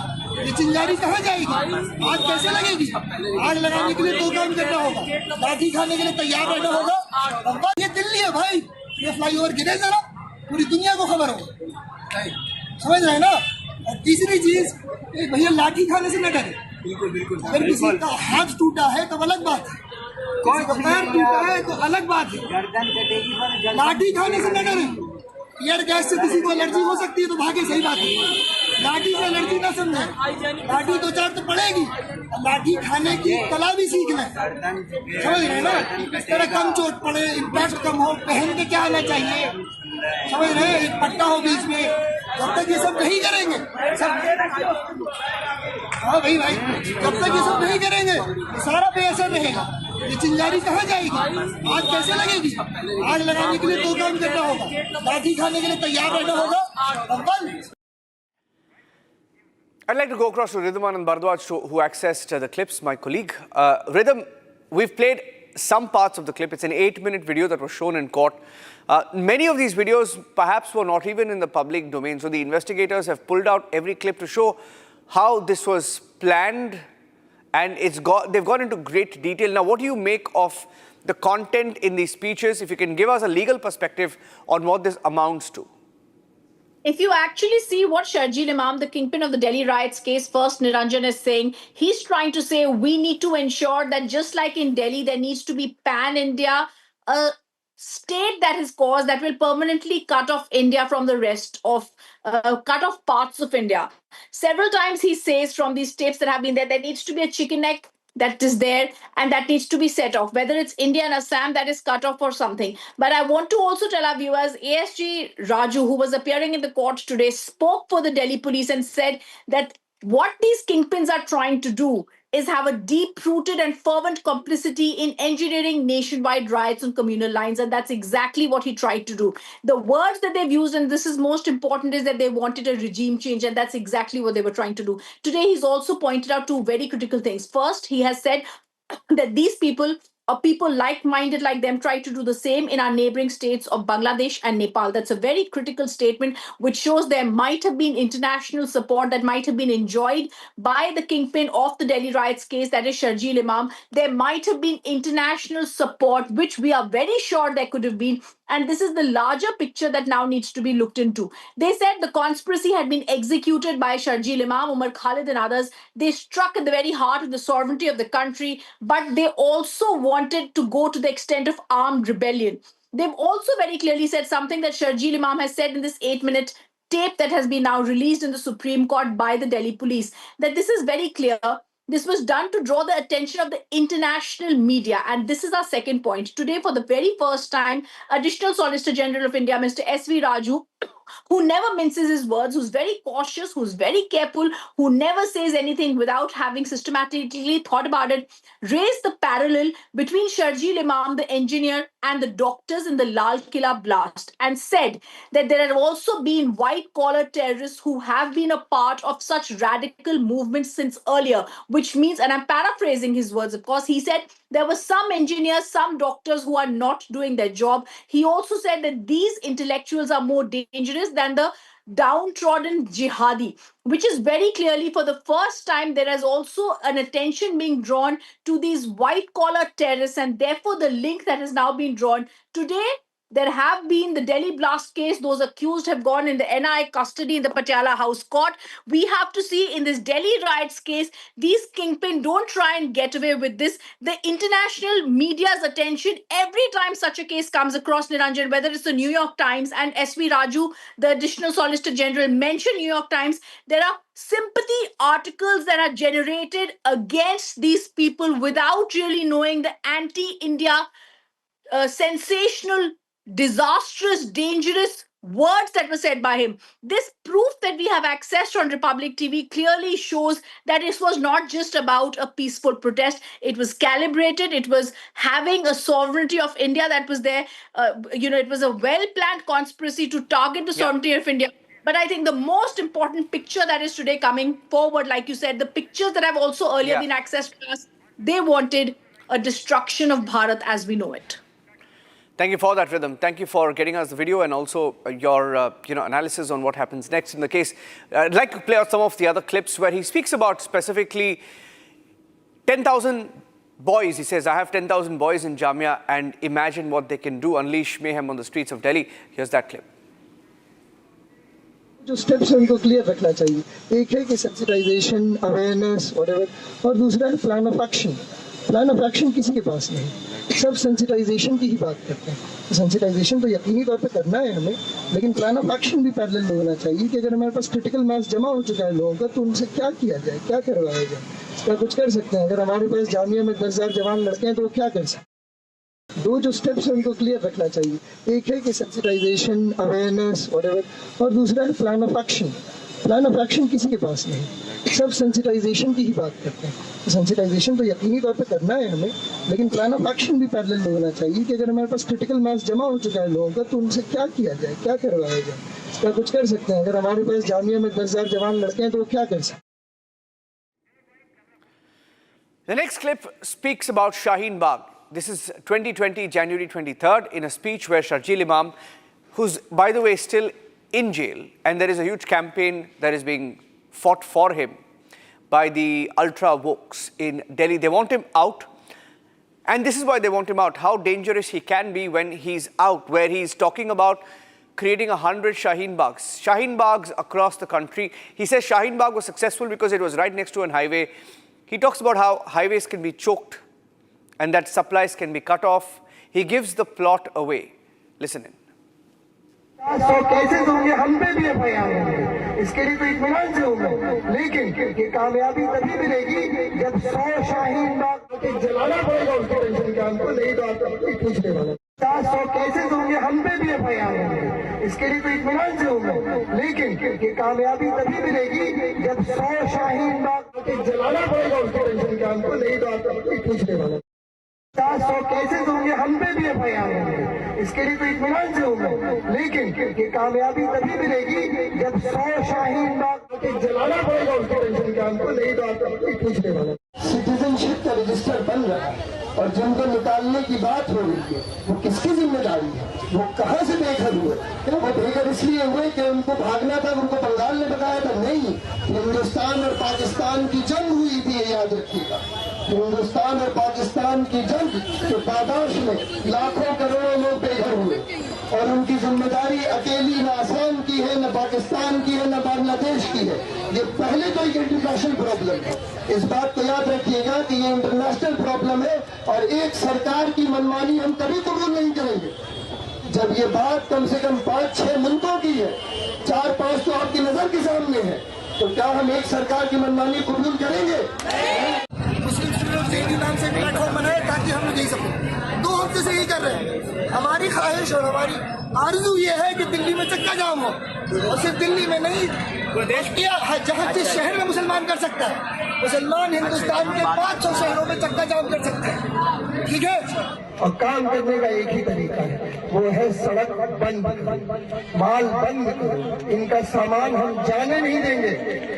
जो सरकार हम पे जुल्म कर रही है, उस सरकार को हम पैरालाइज कर रहे हैं। लेकिन गोल क्या है? हम चक्का जाम करना चाहते हैं। हम दिल्ली के मोहल्लों में दूध बंद करना चाहते हैं, पानी बंद करना चाहते हैं। खुल के बोलिए यार। हमने शाहीन बाग में कोशिश की, एक हाईवे ब्लॉक किया जो अल्हम्दुलिल्लाह 1.5 महीने से ब्लॉक थे। मुसलमान अवाम सड़कों पे आई, दूसरा स्टेप क्या होगा? अब उस आवाम का जो गुस्सा है उसको इस्तेमाल किया जाए। कैसे इस्तेमाल करेंगे? एक सबसे आसान चीज है, पुरअमन तरीके से सड़कों को बंद करो। इतना आसान काम है।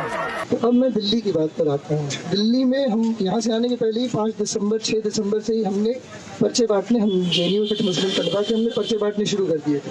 एनआरसी सड़कों पर उतर के आर्ग्यू करना और सेंसिटाइज करना अव्वल, और दूसरा हमारा काम है कि plan of action banana.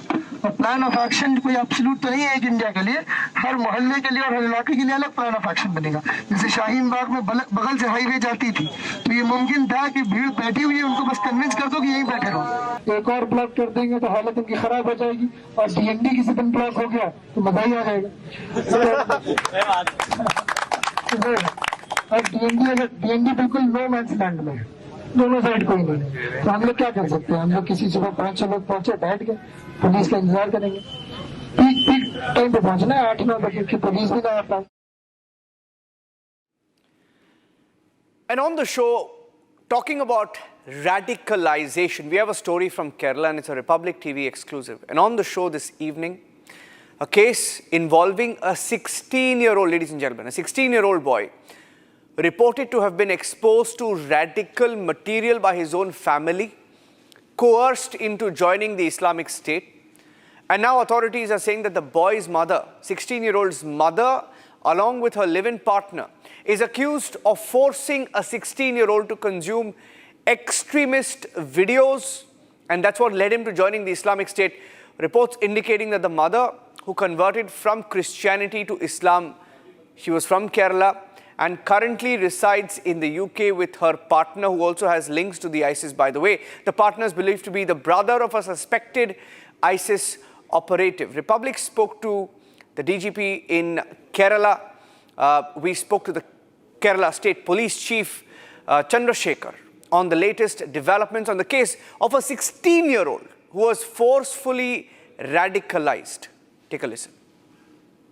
This is information came to our notice. The boy and his uncle came to the police station saying that they narrated the incident what happened. This boy was pursuing his studies in London along with the family there. There he told that he was forced or he was radicalized and he was asked to go to Syria, and also made certain aspects of it in there, like given some content about radical content has been taught to him. As he was not showing the liking toward that thing there, he was sent back here and he was put up in a orphan home here. And his uncle and this boy both came to the police station. He returned from London about 3 months ago, and we are examining the case now. We reached the case, and our police investigation has been started there. Shankar is joining me live from Thiruvananthapuram. Shankar, in this particular case we are hearing it's the biological father who asked the boy to come out, file the complaint, right? Biological father files the complaint against the mother and her now live-in partner. Is that correct? Can you give us more details? Exactly. So the crime took place when the boy was living in UK with the stepfather and the mother. And the boy was even beaten up so brutally for not accepting their request to join IS. The alleged crime took place some 3 or 4 months back. Actually, the boy went to UK with the parents, with the mother and the stepfather for his studies. And he was shown several videos of IS, and even he was compelled to move to Syria to meet the IS leaders to join the IS team. Even the mother of the child, her name was Fita, who was a Christian before, and after marrying the stepfather, she was converted to Islam. And after being converted, she became a fan of IS ideologies and she became an active member of IS. And it was then, as per the direction of the stepfather, the mother compelled the boy to join IS. And there is, after all, the name of the stepfather is Ansar Aslam. His brother's name is Siddiqui Aslam. The Siddiqui Aslam was an accused in a terror case registered in 2016 by the NIA. he was a part of a group called Ansar ul Khilafa Kerala group.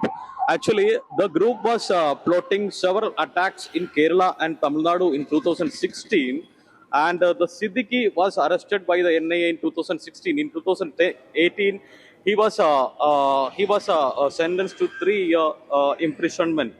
And later, it was after that the mother of the child married to Ansar Aslam, and it was Ansar Aslam who directed her to make him join IS. So they tried their level best to make him join IS, Shankar, but they could not succeed. And finally, as per the direction of the biological father, he lodged a complaint, and the police probe. Shankar, we'll leave it at that because I've run out of time. I'll have to end the show right now. Thank you for joining us with those inputs. Radicalization led to the Red Fort attack, and it is a danger. Starting with 2017, when we exposed the ISIS tapes, to 2025, 8 years later, it is the current theme of the day. At 8 p.m. with Arnab on the debate, we will look at radicalization in great detail. 8 to 10 p.m. special edition tonight. Thanks for watching.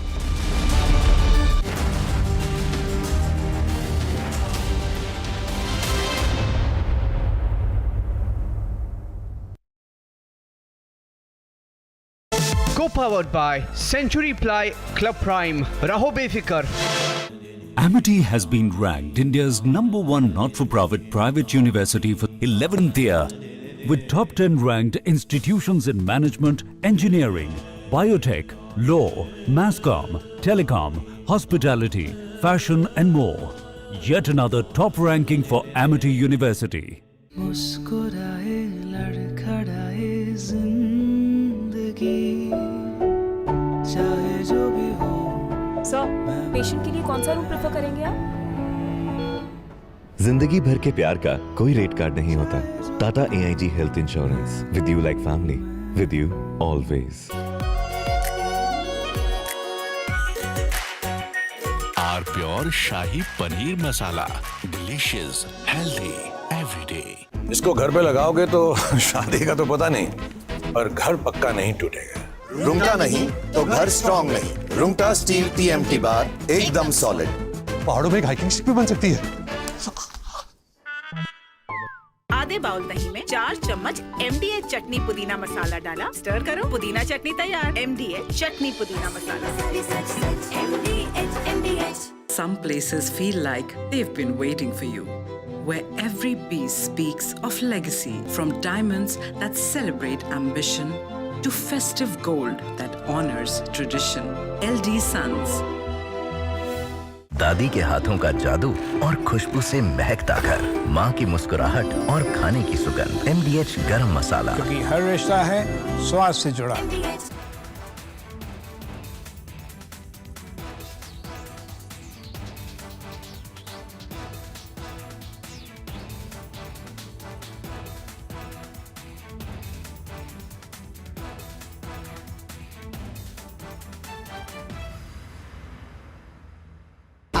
Pure सूजी pasta उबालो, मिलाओ और खाओ। 8 minute में तैयार। क्या taste है सबका राजा hardcore masala. Co-powered by Century Ply Club Prime. Raho Befikar.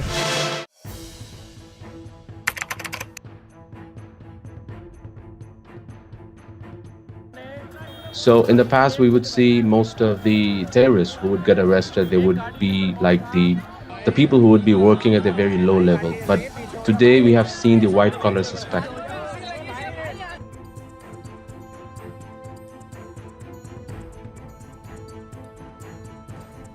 Kashmir घाटी में डॉक्टर्स एक बहुत अल्टीमेट ड्रीम होता है वहां के लड़के लड़कियों का। उस बनने के बावजूद अगर आप रेडिकलाइज होकर अपने ही देशवासियों को मारने के लिए और अपने देश को तोड़ने के लिए तैयार हो सकते हैं, तो आप अंदाजा लगाइए किस तरह की रेडिकलाइजेशन हो रही है और इस फ्रंट पे हम क्या काम कर रहे हैं।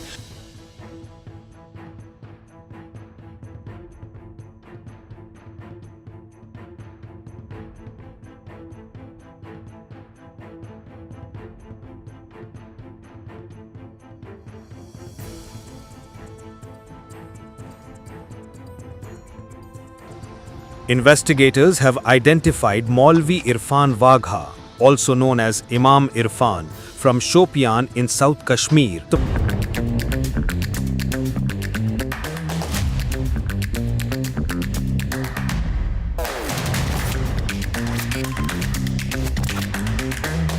The infrastructure industry, the real estate industry, and everything associated with it eventually is a huge contribution, not just to the country's GDP, but to our overall potential to be a global player.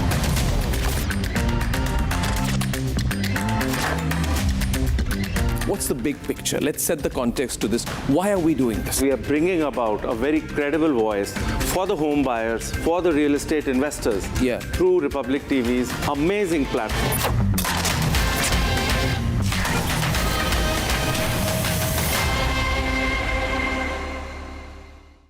Co-powered by Century Ply Club Prime. Raho befikar. मुस्कुराए लड़खड़ाए जिंदगी चाहे जो भी हो। Sir, patient के लिए कौन सा रूम प्रेफर करेंगे आप? जिंदगी भर के प्यार का कोई रेट कार्ड नहीं होता। Tata AIG health insurance, with you like family, with you always. MDH की हल्दी मिर्ची धनिया करे कमाल, ये रंग दे, ये खुशबू दे, ये तीखा, ये कम पड़े, क्या निराला MDH मसाला। पैसा लगाना है तो सेंचुरी प्लाई क्लब प्राइम पे लगाओ। डूबेगा नहीं, जलेगा भी नहीं, कोई खा नहीं जाएगा, धोखा नहीं देगा, ऊपर नीचे भी नहीं होगा, सेफ रहेगा, सिक्योर्ड में मिनिमम 30 साल का रिटर्न देगा। अब इससे बेटर इन्वेस्टमेंट है तो बताओ। Century Ply Club Prime. Raho befikar. Some places feel like they've been waiting for you, where every piece speaks of legacy, from diamonds that celebrate ambition to festive gold that honors tradition. LD Sons. MDH की देगी मिर्च, देगी मिर्च का तड़का, अंग अंग फड़का। MDH की देगी मिर्च। Co-powered by Century Ply Club Prime. Raho befikar. China and Japan are clashing verbally over Taiwan. Tensions between China. My highest level contacts tell me the danger is ever present. The danger of terrorism, the danger of external aggression, the danger of the enemy targeting us again is ever present. We are in a combat situation. The American deep state would be salivating at any opportunity to create mayhem and anarchy once again in India. 5 lakh लोग हमारे पास हो organised, तो हम हिंदुस्तान और north east को permanently cut कर सकते हैं। परमानेंटली नहीं तो कम से कम 1 महीने के लिए तो कट कर ही सकते हैं। असम को काटना हमारी जिम्मेदारी है। असम और इंडिया कट के अलग हो जाए।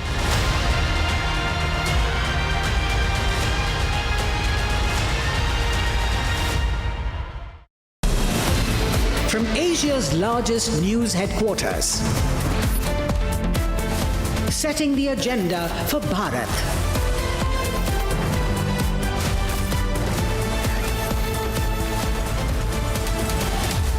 You're watching Republic.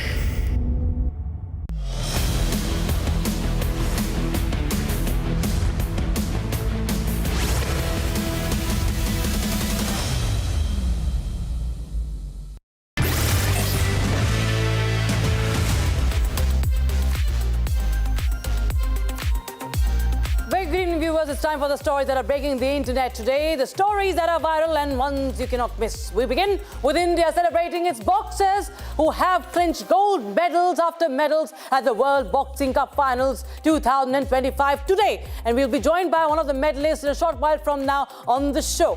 Elon Musk, meanwhile, is making news again, taking internet by a storm. First, with his reunion with the President of the United States. And secondly, the claims of a lip reader reporting that Musk called the Saudi Crown Prince a terrorist at the banquet. And we will tell you more about his reaction as well. Story number 3 will be not all is well in Nepal yet. Gen Z protests are stirring yet again, viewers. And also on the show, we take you through the digital age's days of glitches. Web servers continue to drop on the 3rd consecutive day. We have this and a lot more packed up for you in this edition of Trending. I am Rashta Mishra. Let's get started.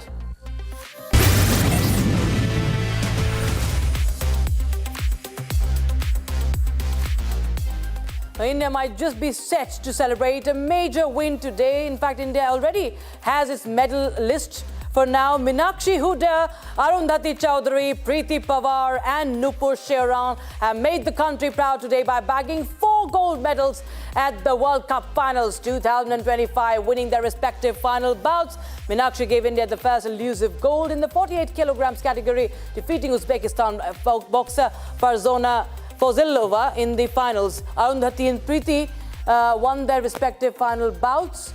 In fact, Arundhati defeated another Uzbekistan boxer.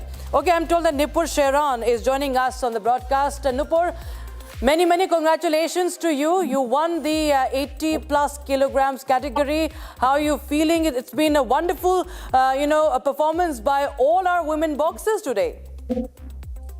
Thank you, ma'am. Yes, ma'am. It's बहुत अच्छा लगा. It's a wonderful feeling that we have secured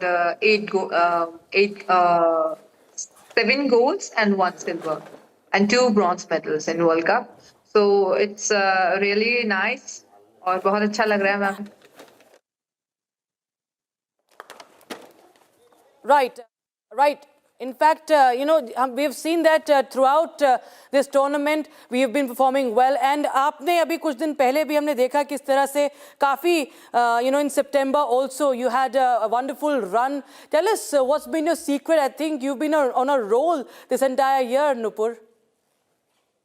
First of all, I will tell you, ma'am, it's been the best year till now for me because before World Championship, there was World Cup in Kazakhstan, where I got a gold medal. And after that, there was World Championship in Liverpool. There I got silver medal. So silver medal, मैं 3-2 से lose की थी मैंने वो fight. So आज जब मैं जीत गई हूँ gold और मेरी ranking world ranking 1 आ गई है, तो अब काफी satisfied हूँ क्योंकि 1 महीने पहले ही थी हम लोगों की World Championship और उसमें मतलब एक सिल्वर सिर्फ 1 पॉइंट से मैंने मतलब गोल्ड को गवा दिया था. तो अब वो चीज है कि हाँ चलो अब गोल्ड आ गया है और रैंकिंग 1 आ गई है, तो अब एक satisfaction. And you have boxing in your blood. You're 3rd generation boxer. So tell us, how you've been, preparing and what sort of, encouragement you've got from home. And I think you have inspiration very much from your family. Yes, ma'am, actually, because my father, late grandfather, Captain Hawa Singh, he was 2 times Asian Games gold medalist. My father, Asian medalist. My mother is Asian medalist in basketball, Mukesh Rani. So some people ask me, how do you feel you have achieved so much? So I simply reply them कि मेरे घर आओ, देखो, बहुत सब कुछ है, उन्होंने बहुत कुछ achieve कर रखा है, मेरा तो कुछ भी नहीं है उन लोगों को. Right, but of course, you've also now, you're this rising boxer in the country, you've clinched gold medals. Next, what is your aim? What is your target? I'll be preparing for Asian Championship, Commonwealth Games and Asian Games after that. Right, that's good to know, and many thanks for joining us. Many congratulations once again from our side, and all the very best for your next target, Nupur. Thank you. All right, viewers, shifting focus to the other trending story. US billionaire Elon Musk makes it to the headlines yet again. He truly is no stranger to controversy, and today he's trending and viral over his much talked about appearance at Trump's banquet for Saudi Crown Prince Mohammed bin Salman. A news website posted a lip reader's claim today that Elon Musk said that he believes Saudi Arabia's Crown Prince was a terrorist. Yes, you heard that right. He called, apparently, at least what the lip reader is claiming. And the tech billionaire was quick to reply, however. He clarified as he commented below the post, denying the claims and added that he was